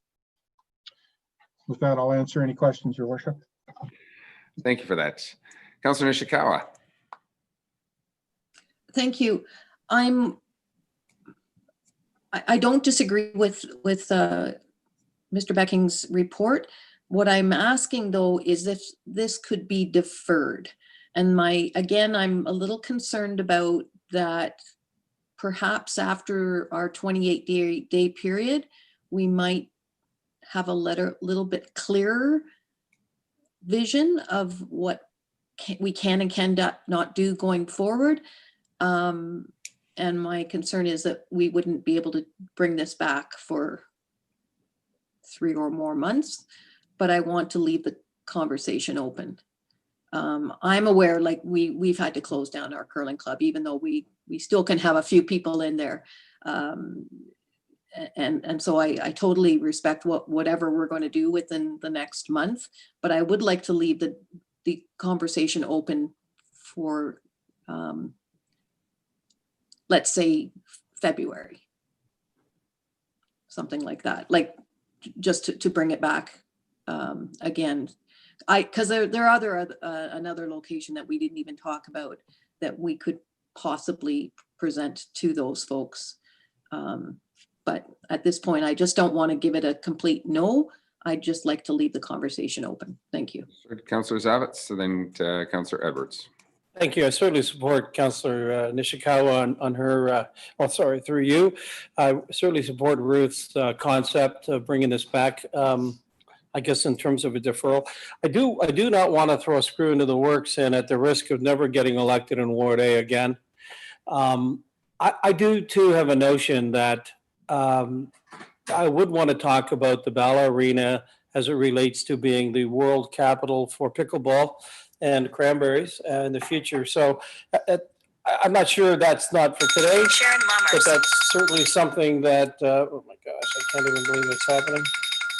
Might be one of those constituents not wanting to vote for you because you decided to make that comment. Oh, so it's my financial account. That's even worse. Anyway, the point would be is that I know that's a discussion for another day. I'm confused as to how we could use a community center for pickleball. These are mainly linoleum and or wooden floors. Isn't pickleball conducive to cement, marked floors, etc.? So apparently it is. Look, I'm wrong. Everybody's saying let's go to the community centers. Okay, So Gloria Gardner will be happy to give you a pickleball tutorial. Oh, that's her online too. So that's fine. Okay. I saw Councillor Edwards had his hand up. Yes, thank you. I agree with Councillor Nishikawa. I don't want to vote on this and that, and it go down maybe after we're out of the red zone, we can look at it again. But because I couldn't support it while we're in the red zone. But I don't want to have it go down, so we have to wait 90 days or whatever it is. Councillor Hayes? Yeah, I agree with just going into the red zone. There's a few things that we have to figure out. And I wouldn't want to forge ahead with something and then find out a few weeks later that we have to close it and then we have to start all over again. So I would agree with a deferral for a later date. Okay, I'm just going to ask a question of the clerk and from a, just to make a comment. The only other thing we could do is potentially a friendly amendment to this would be to deny it as such, but then add an and for this to be reconsidered should the province's code or red zone rating within Muskoka Lakes change, which then allows the door for it to be open and modified. But it does say at this particular time it's a no. I'll look to our CIO or clerk of just, would you rather just defer it until we're not making a decision on it at this point? Well, so the answer is no right now. So we know that.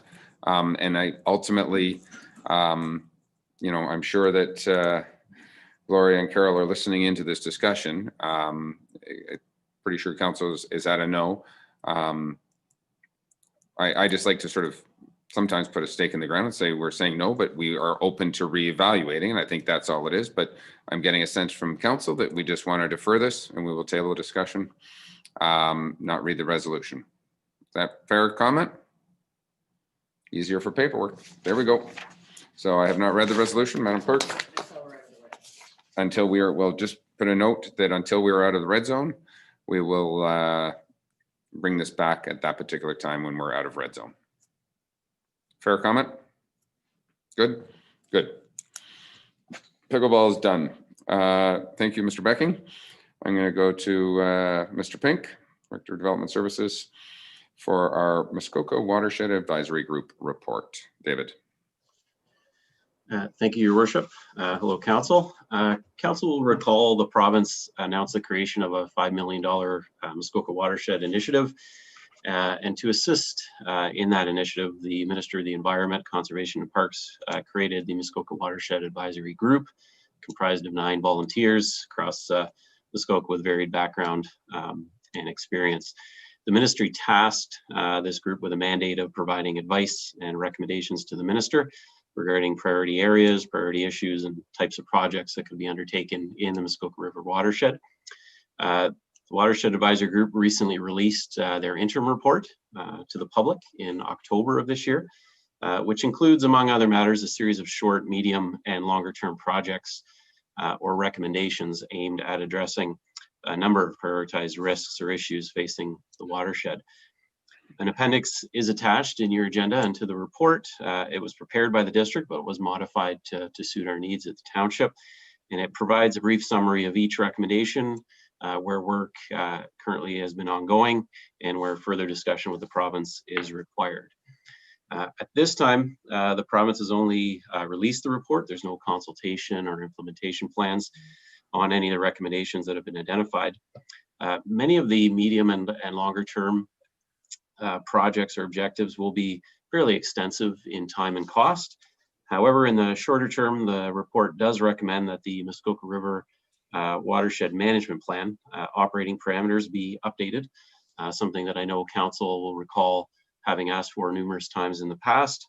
And in that regard, staff does recommend that the township request the Premier of Ontario to request the Ministry of Natural Resources and Forestry immediately retain a third-party consultant with water, hydrology modeling, climate science, and ecology expertise to complete an evaluation and adjustment of the MRWMP drawdown triggers and target spring operating levels, and that the district and other area municipalities continue to collaborate on advocacy respecting flooding and other concerns in our watershed.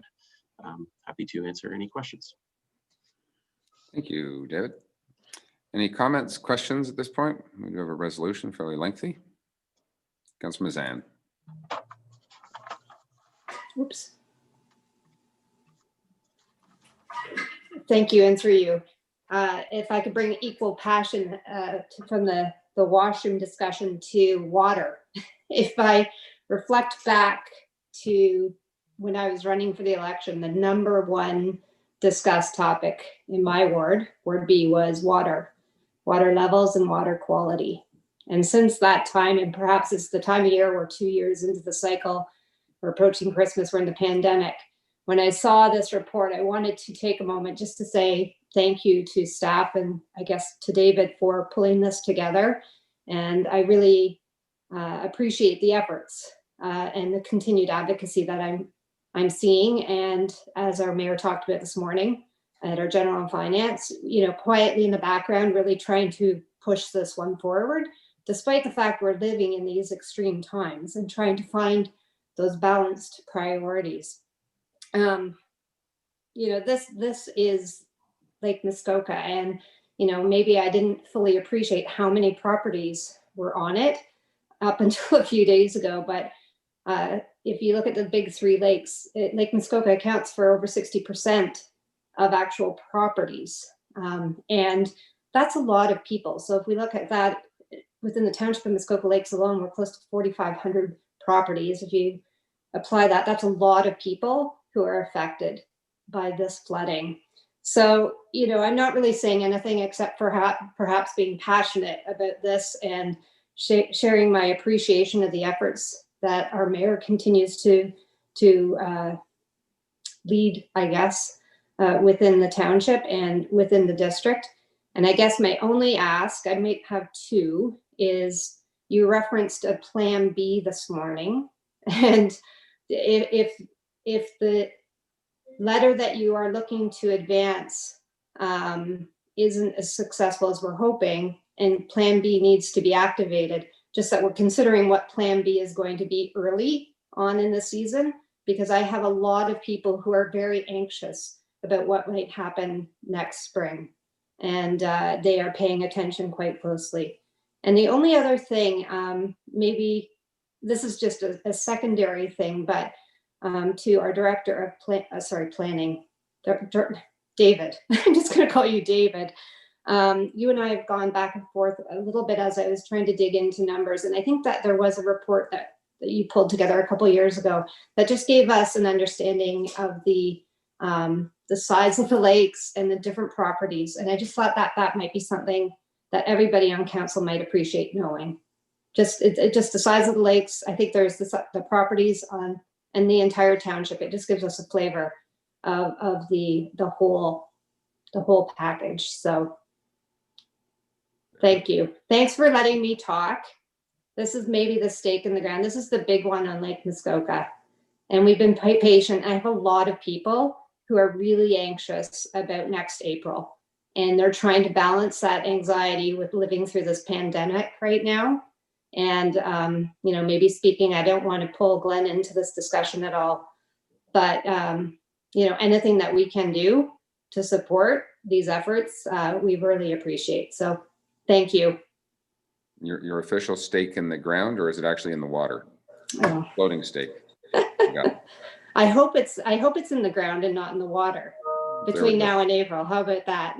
Okay, Councillor Jaglowitz. Thank you, Chair. I wonder if it would be possible for staff just to send us out a link to the full report, just so we can look at it when we get time. Thank you. Thank you. The Muskoka Watershed Advisory Group, I thought Council was sent a copy to that link. Were we not? I believe, and it should also be hyperlinked in the report. Just, yep, it's page 2 of the actual report, or page number 145 of the agenda, I believe it is. Maybe one, yep, top of 145. Excuse me, it's under the heading report. I got you. Thank you. Thank you.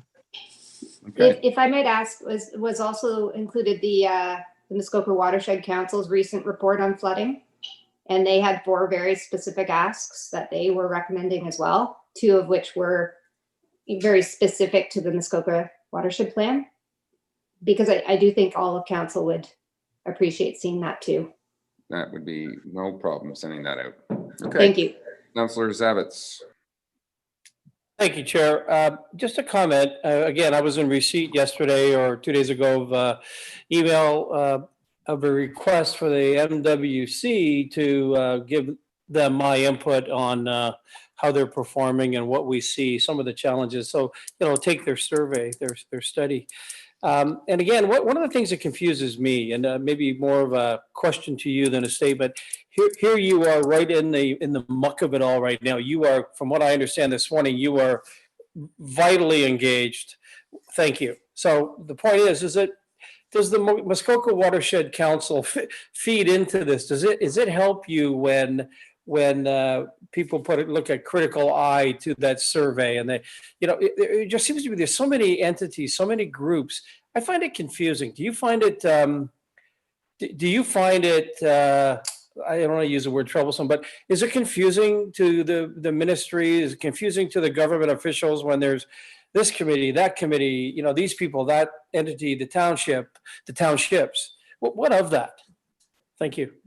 Yes.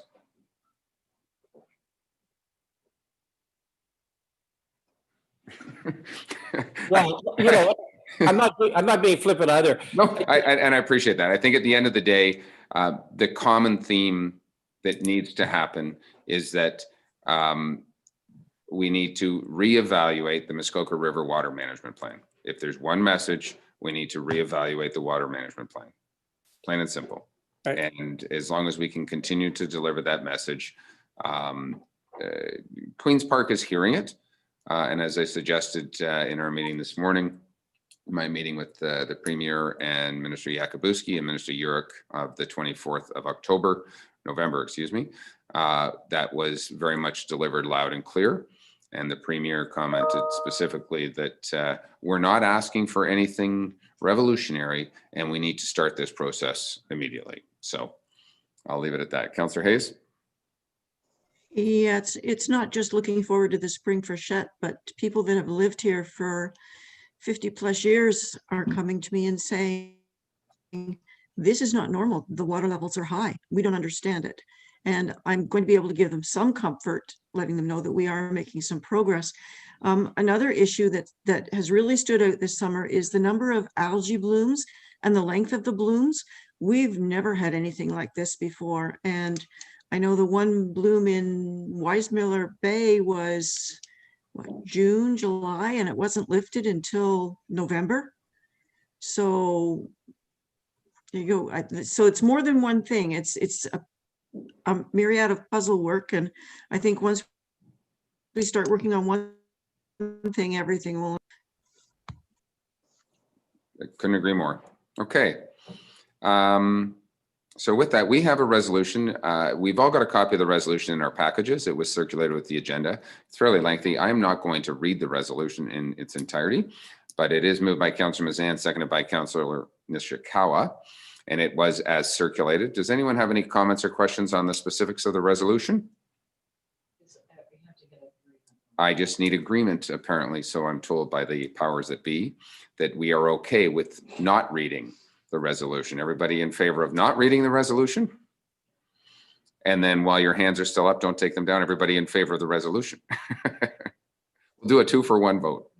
There we go. Madam Clerk, are you okay? I know it may not have been procedurally. That is carried and carried not to read the resolution. Thank you all. There we go. Thank you, David, for that.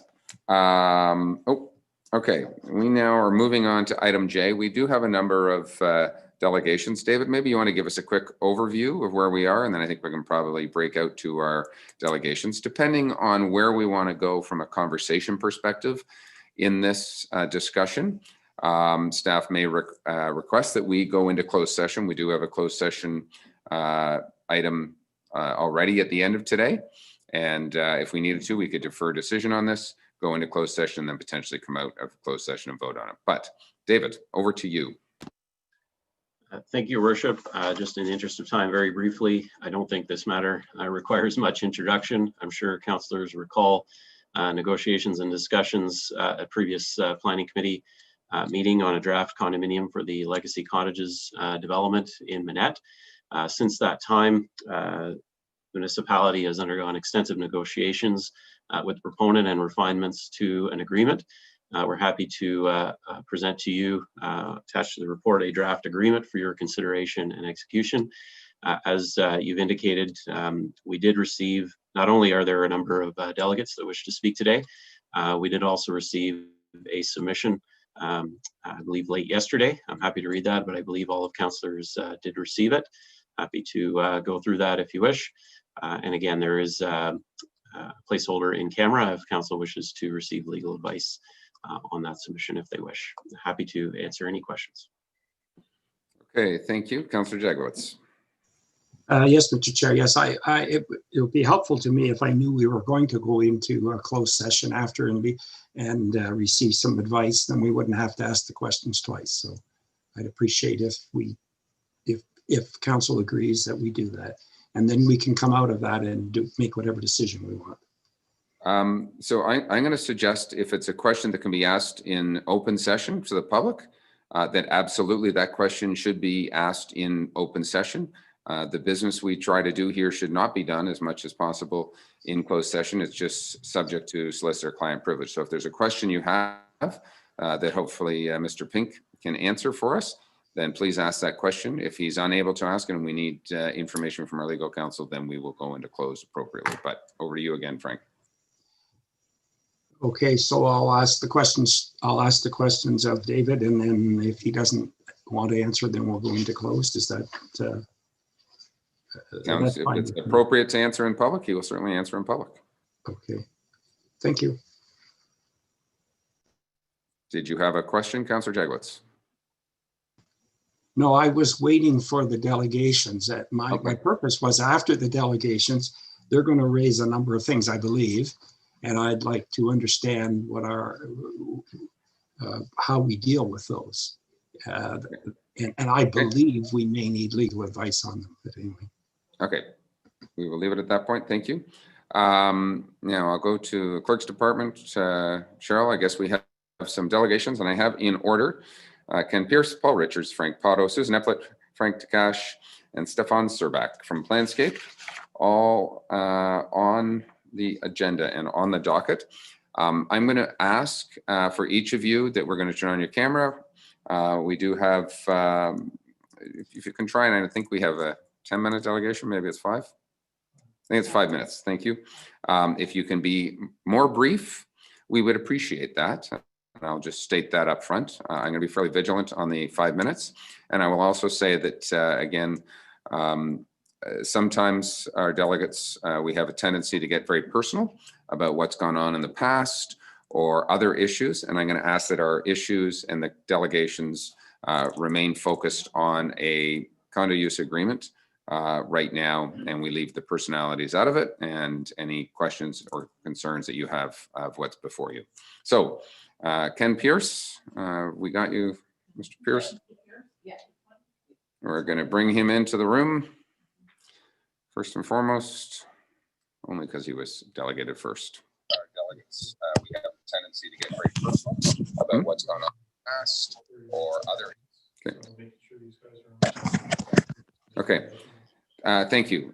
Ken, welcome. And I'm also just going to try and keep us moving ahead.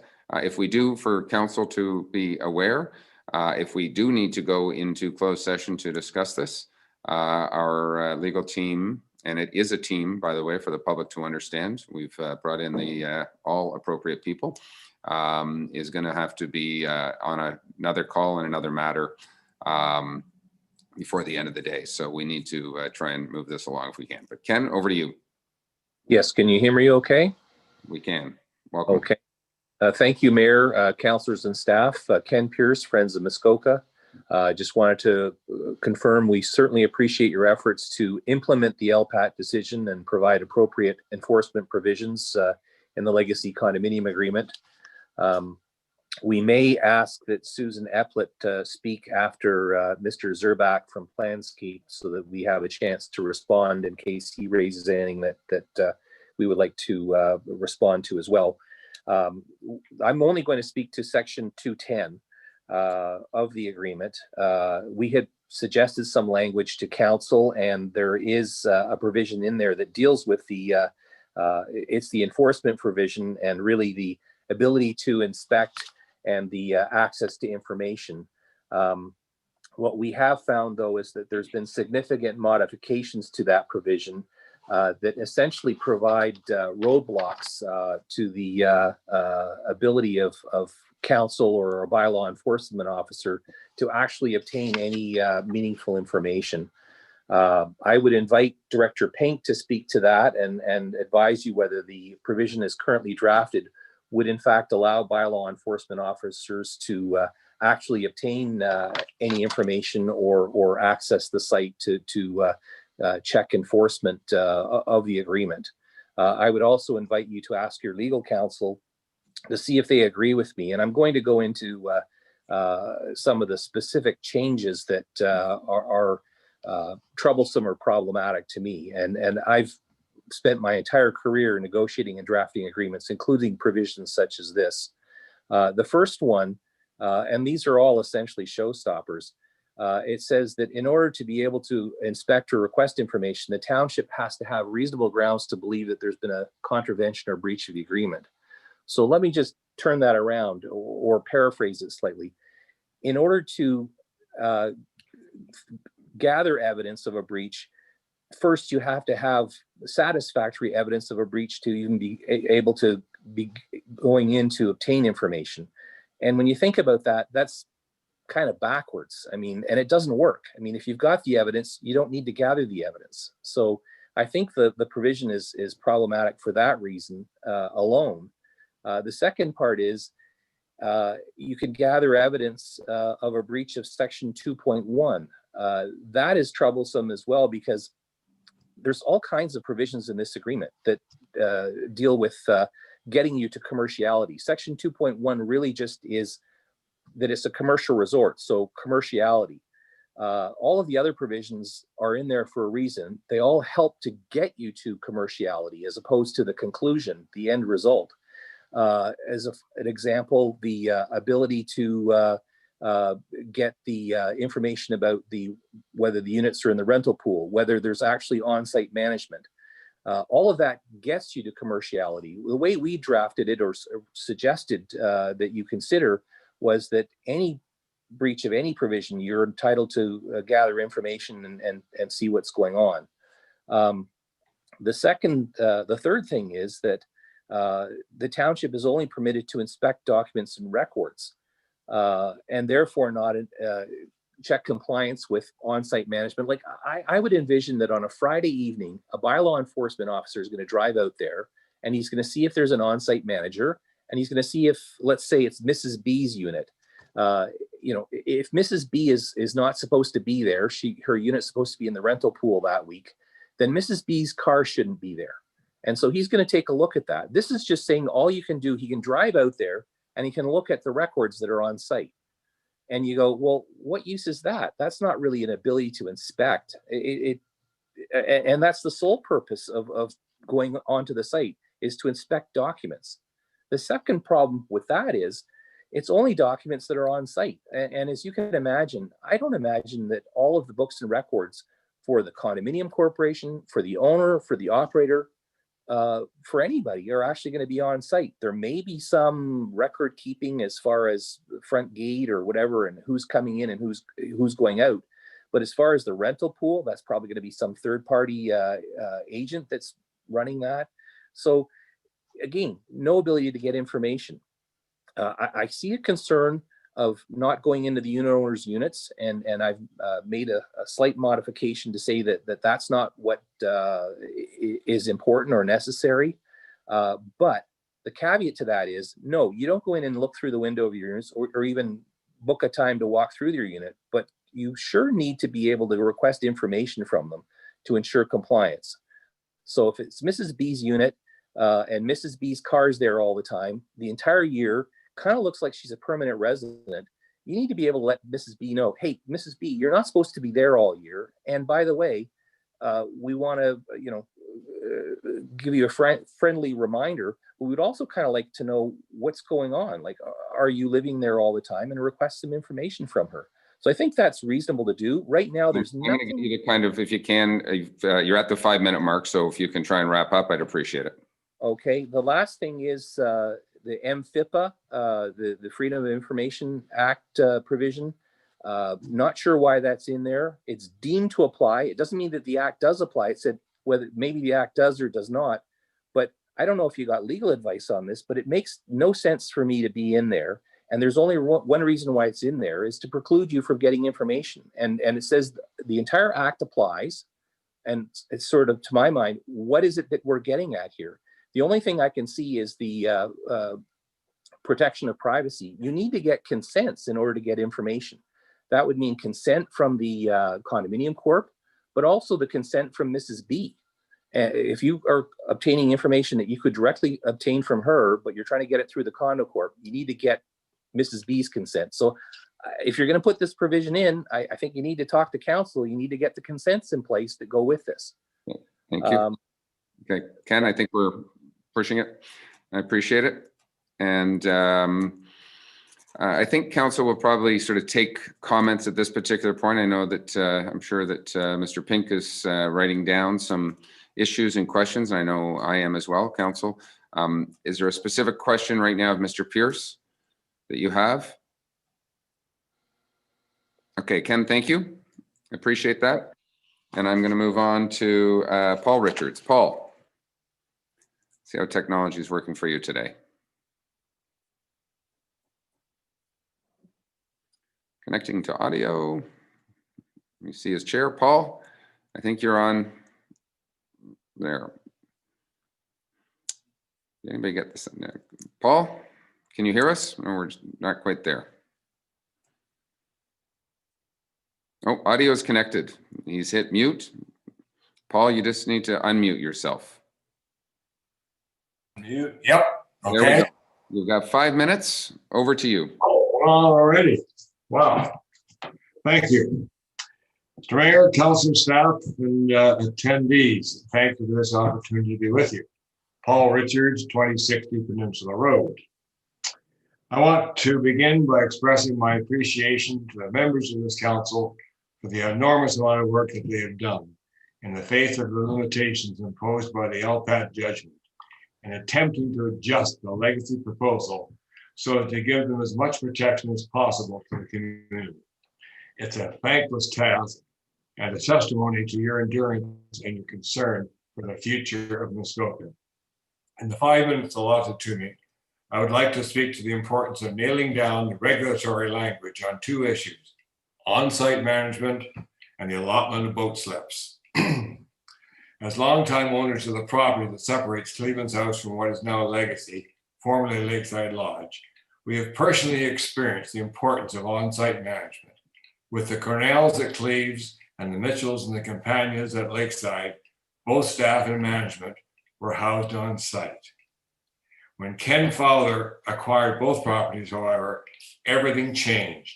Infrastructure was neglected, staff offloaded, and our summers became a nightmare of noise and water pollution as broken sewage pipes leaked into the lake and staff regularly rolled in with boom boxes blaring in the small hours of the morning.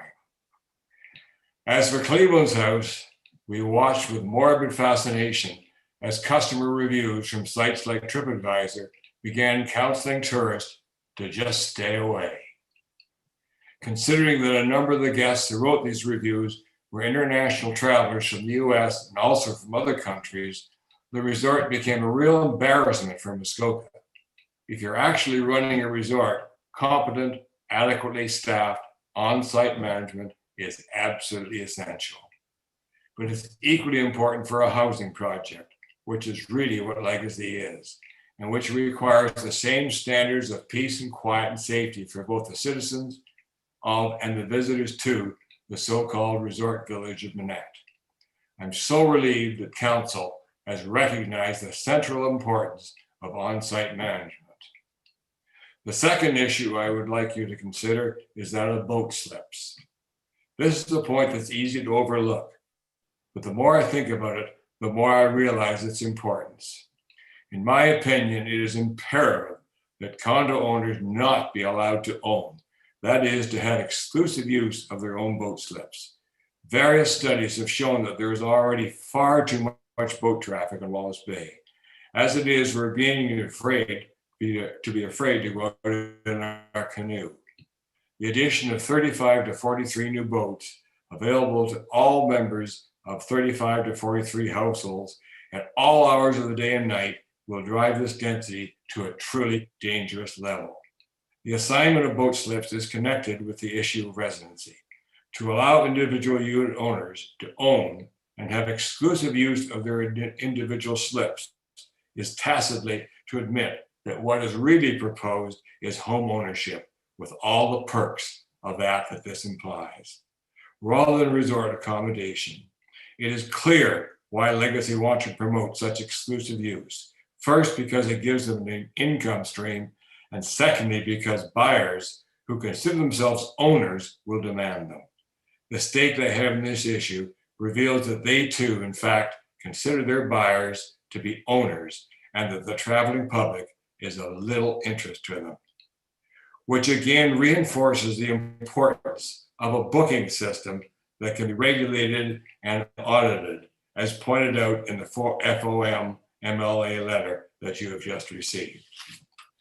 In closing, Legacy is probably the largest single commercial waterfront development in Muskoka since the Marriott. Major decisions have already been made by the district staff regarding this development without your participation or approval. The decisions you make today will be an important opportunity to influence the future development of resort commercial properties in Muskoka and to protect the township from future inappropriate real estate developments. Thank you very much for this opportunity and for listening. Thanks for your help. Bye-bye. Thank you, Paul. Very much appreciated. Any questions of Paul right now?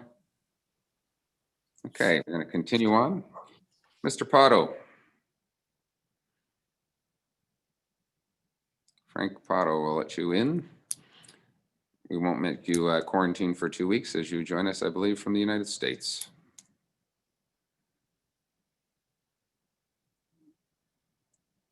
Okay, we don't see your video, Frank, and you're also muted, though you're in the meeting.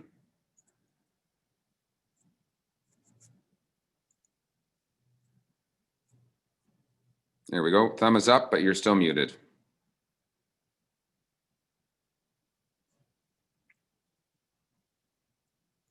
Speaks to the importance of nailing down regulatory language on two issues: on-site management and the allotment of boat slips. I think that's Frank. You're listening to the YouTube version versus trying to go live. You're going to have to turn off the YouTube version, and it may take him a minute to come back in. I got a thumb up. So if we turn that monitor off, and then you, nice leather steering wheel, appreciate it. Also appreciate you wearing your seatbelt. Hopefully you're in park. There we go.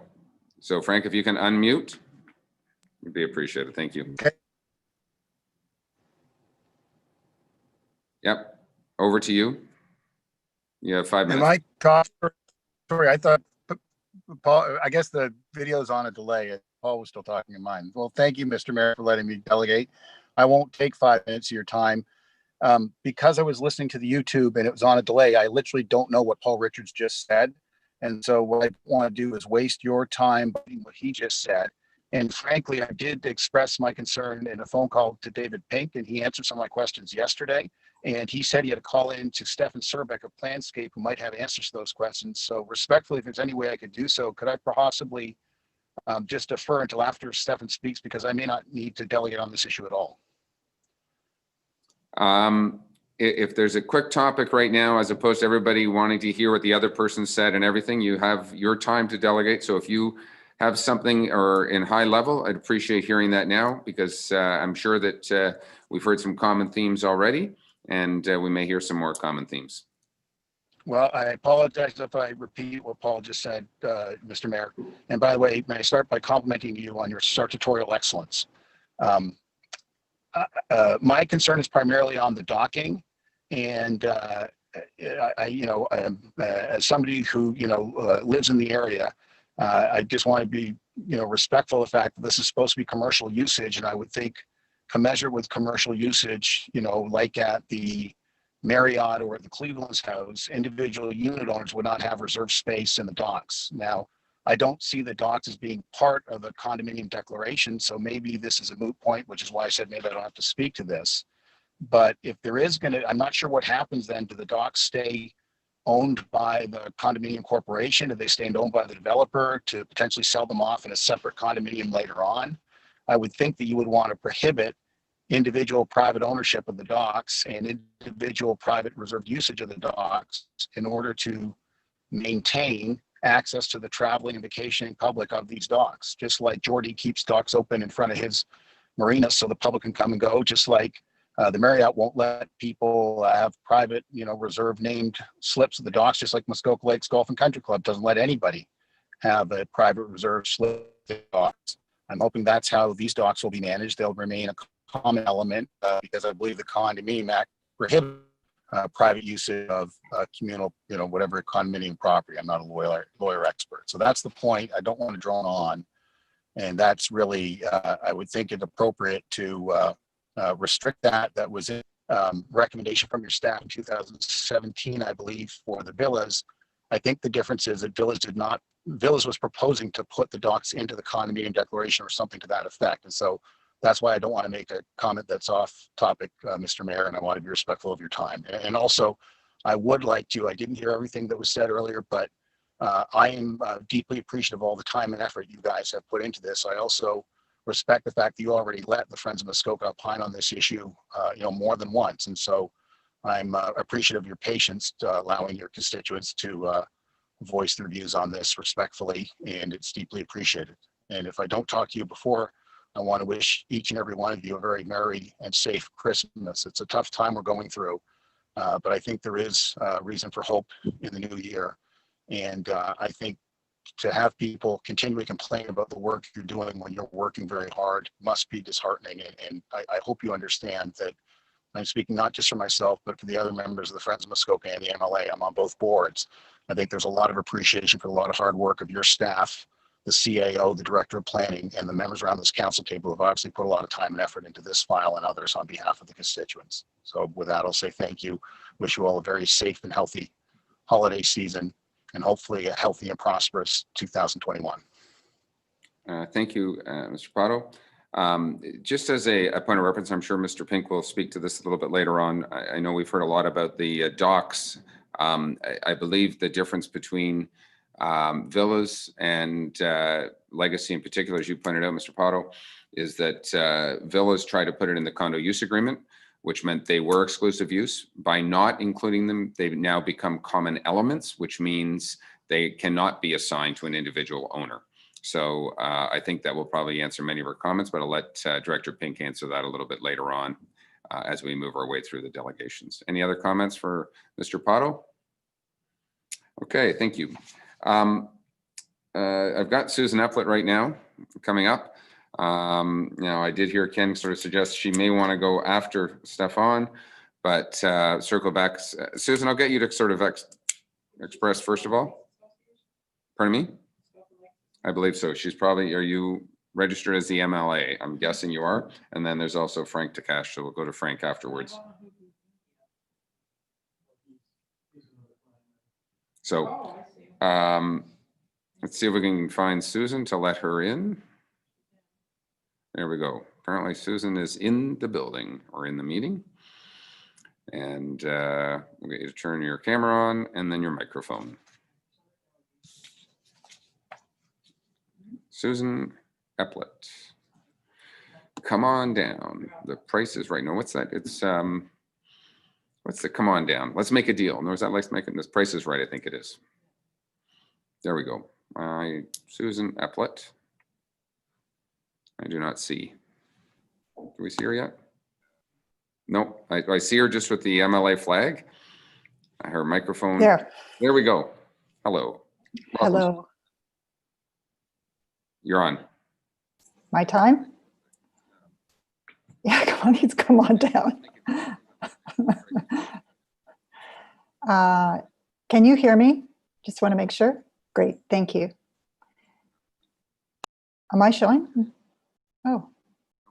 It's a delay for those who are listening on YouTube because it's about a 20-second or a 30-second delay. So that's why you're not where we are in the meeting. And probably in about 30 seconds, Susan will get this comment and then realize what I've just said. I can hear you now. Sorry. Is this There we good? go. That's good. Perfect. Thank you. So Susan Eplett, and I live at 50 Wayborn Crescent, Toronto, Ontario, M4N 2R5. I'd like to begin by emphasizing the comment made in yesterday's letter from Friends of Muskoka and the MLA that both organizations are extremely grateful to council members and staff for the tremendous amount of time and effort that has clearly been made to improve this condominium agreement with Legacy. We're very appreciative that a number of terms have been added to help implement and enforce LPAT's conditions. For example, the mechanics for dealing with securities are now clearly set out. The condo declaration is now required to include key terms which will be binding on the condo corporation and unit owners after the owner has moved on. And unit owners are now prohibited from occupying their units or determining who occupies them while they are in the rental pool. However, there are still a few terms we urge you to consider adding before you finalize this agreement because we believe they are crucial to implementing and enforcing LPAT's conditions. I will explain 4 of them, and Mr. Pearce and Mr. Pottow and Mr. Richards have explained the others. First, prohibit unit owners from setting the rental rate in section 2.4. The rental rate is a key term in ensuring the units are actually available to the traveling and vacationing public. Council is likely familiar with the situation at another large resort where rental rates were set so high that the units were never rented, and unit owners were able to stay in them all summer. Setting the rental rate at an amount that ensures the continued operation of the rental program is the job of the professional manager of the resort, not unit owners operating in their own individual capacities. Second, require the rental rate to be set out in the annual report in section. Rental rate charged is key information the township needs in order to satisfy itself that the rental terms were commercial. For example, if the annual report showed a rental rate of $1 per week, this would be a red flag for enforcement staff.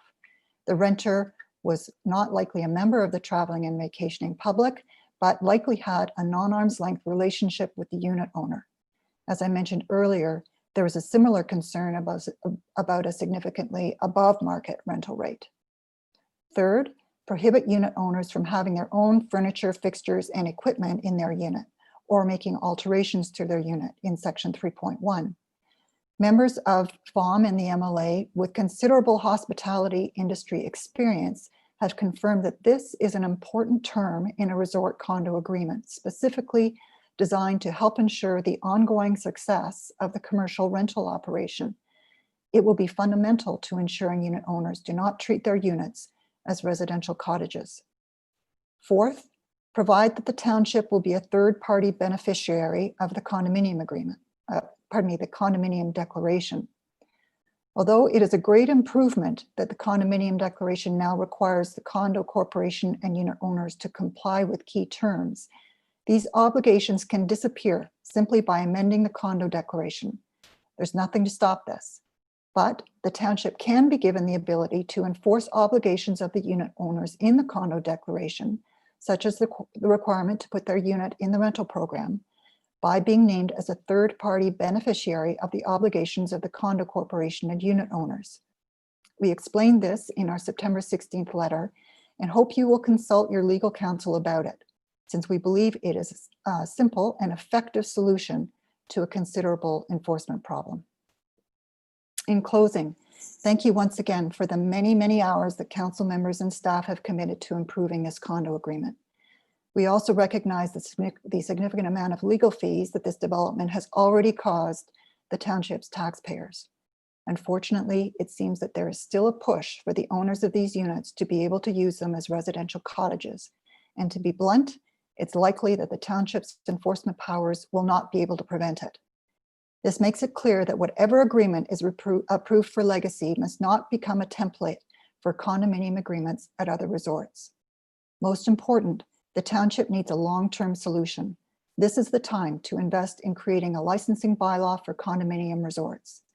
We welcome an opportunity to discuss this with you or staff and provide whatever assistance you may require. So that concludes my comments on the condominium agreement, but I would also like to commend you all for making arrangements to make sure that Santa will be able to visit the children of the township at Christmas time, because we think this is a vital part of life for the young ones in the township. Thank you. That would include the reindeer behind you, no doubt. No doubt. Obviously, they got the memo ahead of time that Rudolph is on your front doorstep. Thank you very much, Susan. Any questions right now, Susan? Okay, thank you. We're going to see if Frank Tkach. Frank, are you around on our Zoom? Can we let him in?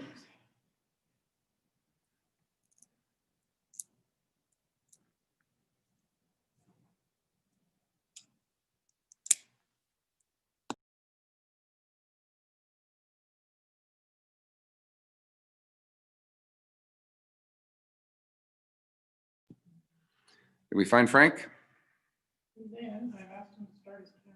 Okay, we're just trying to get Frank's camera started.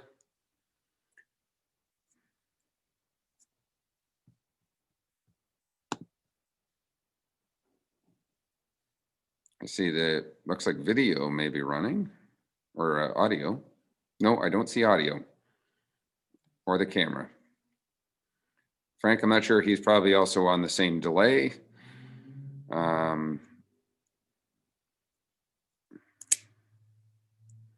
If anybody is texting Frank, then they could tell him to turn on his camera and his audio.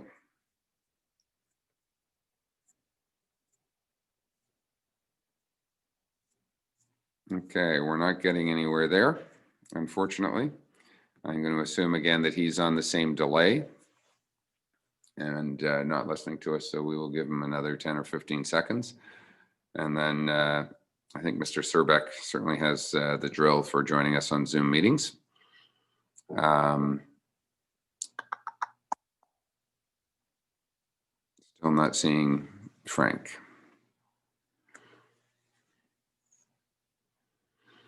Okay, I'm going to make a decision right now that we're going to sort of move on. If Frank can come back later on, that may be one thing, but let's let Mr. Szczerbak into the meeting and we will continue on. Stefan. There's Stefan. There he goes. A veteran of Zoom. Go ahead, Stefan. Over to you. Good afternoon, Mr. Mayor. Thank you very much, members of council. Stefan Szczerbak, Planscape Inc. We're the planning consultants for the applicant. My presentation is going to be extremely short. We appreciate the efforts by council and the significant amount of time with your lawyers and legal team working through this agreement. In front of you is a draft agreement that has been reviewed by both parties. We are satisfied with the agreement in front of council, and we would respectfully request council to make a decision at today's meeting with respect to this agreement. Thank you. Thank you. Appreciate that and the brevity. Okay, so we have not heard from Frank Tkach.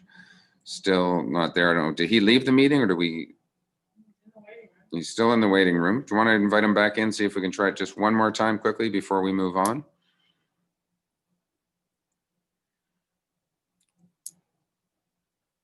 I was going to say he made the drive, but I don't think he drove all the way up here for the meeting. He's probably still sitting in his home office. There we go. Frank, oh, I see his video on. Frank is there. Someone's talking to him on the phone. We just need him, whoever's talking to him, to get his audio on the computer. I don't think he's got the audio connected, as I'm assuming. So whether he's not using his computer audio, maybe trying to connect with a headset. Frank, can you hear me? If you can, wave. Might be on the delay again.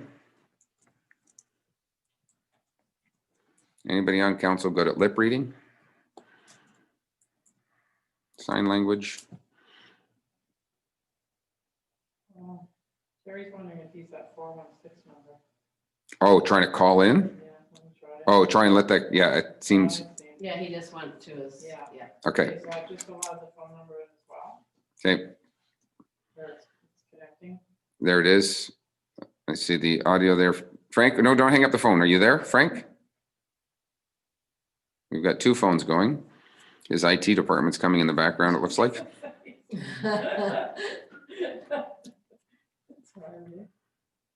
Oh gosh, that's the audio. Is that Paul again? Yeah, that's Paul. Oh, he Okay, now he's waving at me. Maybe we get a third phone in there. Oh, now we got mute microphone. We're almost there. has to unmute. He just has to unmute. Frank, if you can hear us, just unmute. Maybe hold your space bar down. That works sometimes. There we go. Oh, no. We deleted the microphone. No, I don't think so.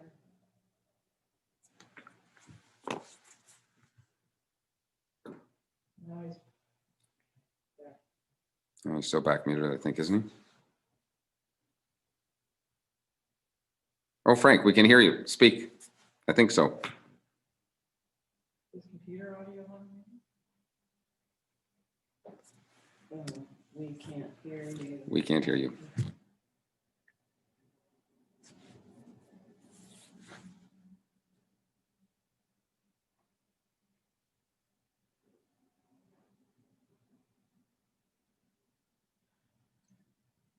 It's frozen. Yeah, he's frozen. Do we have a written submission from Frank on what he was speaking of? That's a no? I haven't received Nobody. any submissions other than that one that was sent from Okay. Susan. Okay. Unfortunately, David, I see your hand up, Mr. Pink. You have a question or comment?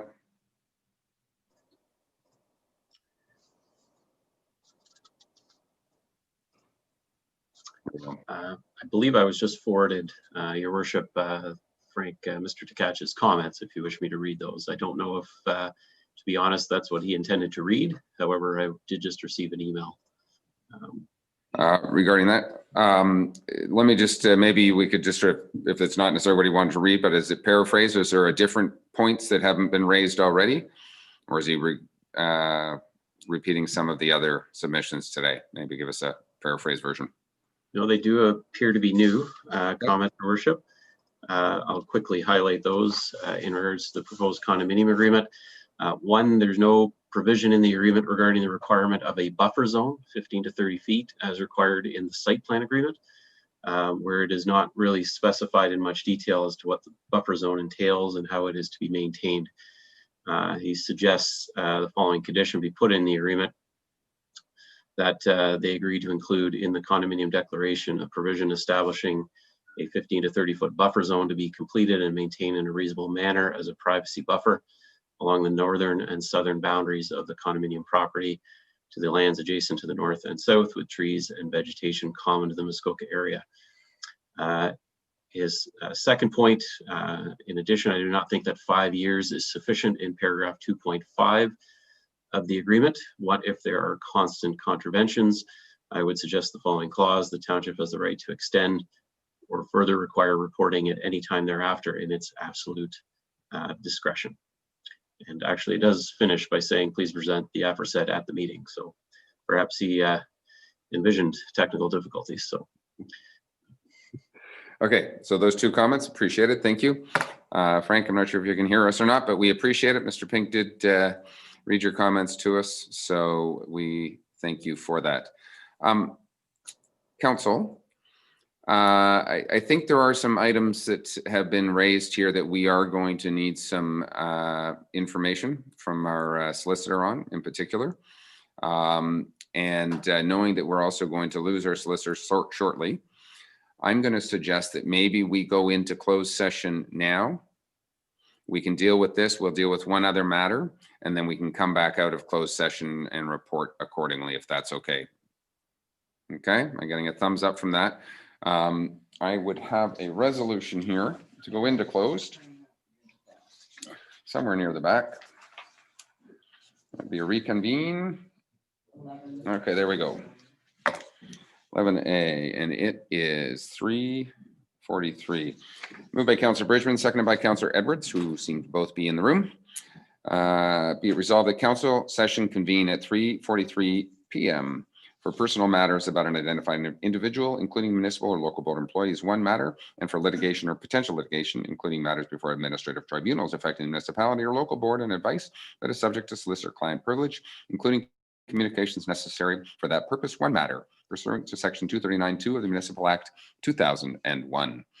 All those in favor?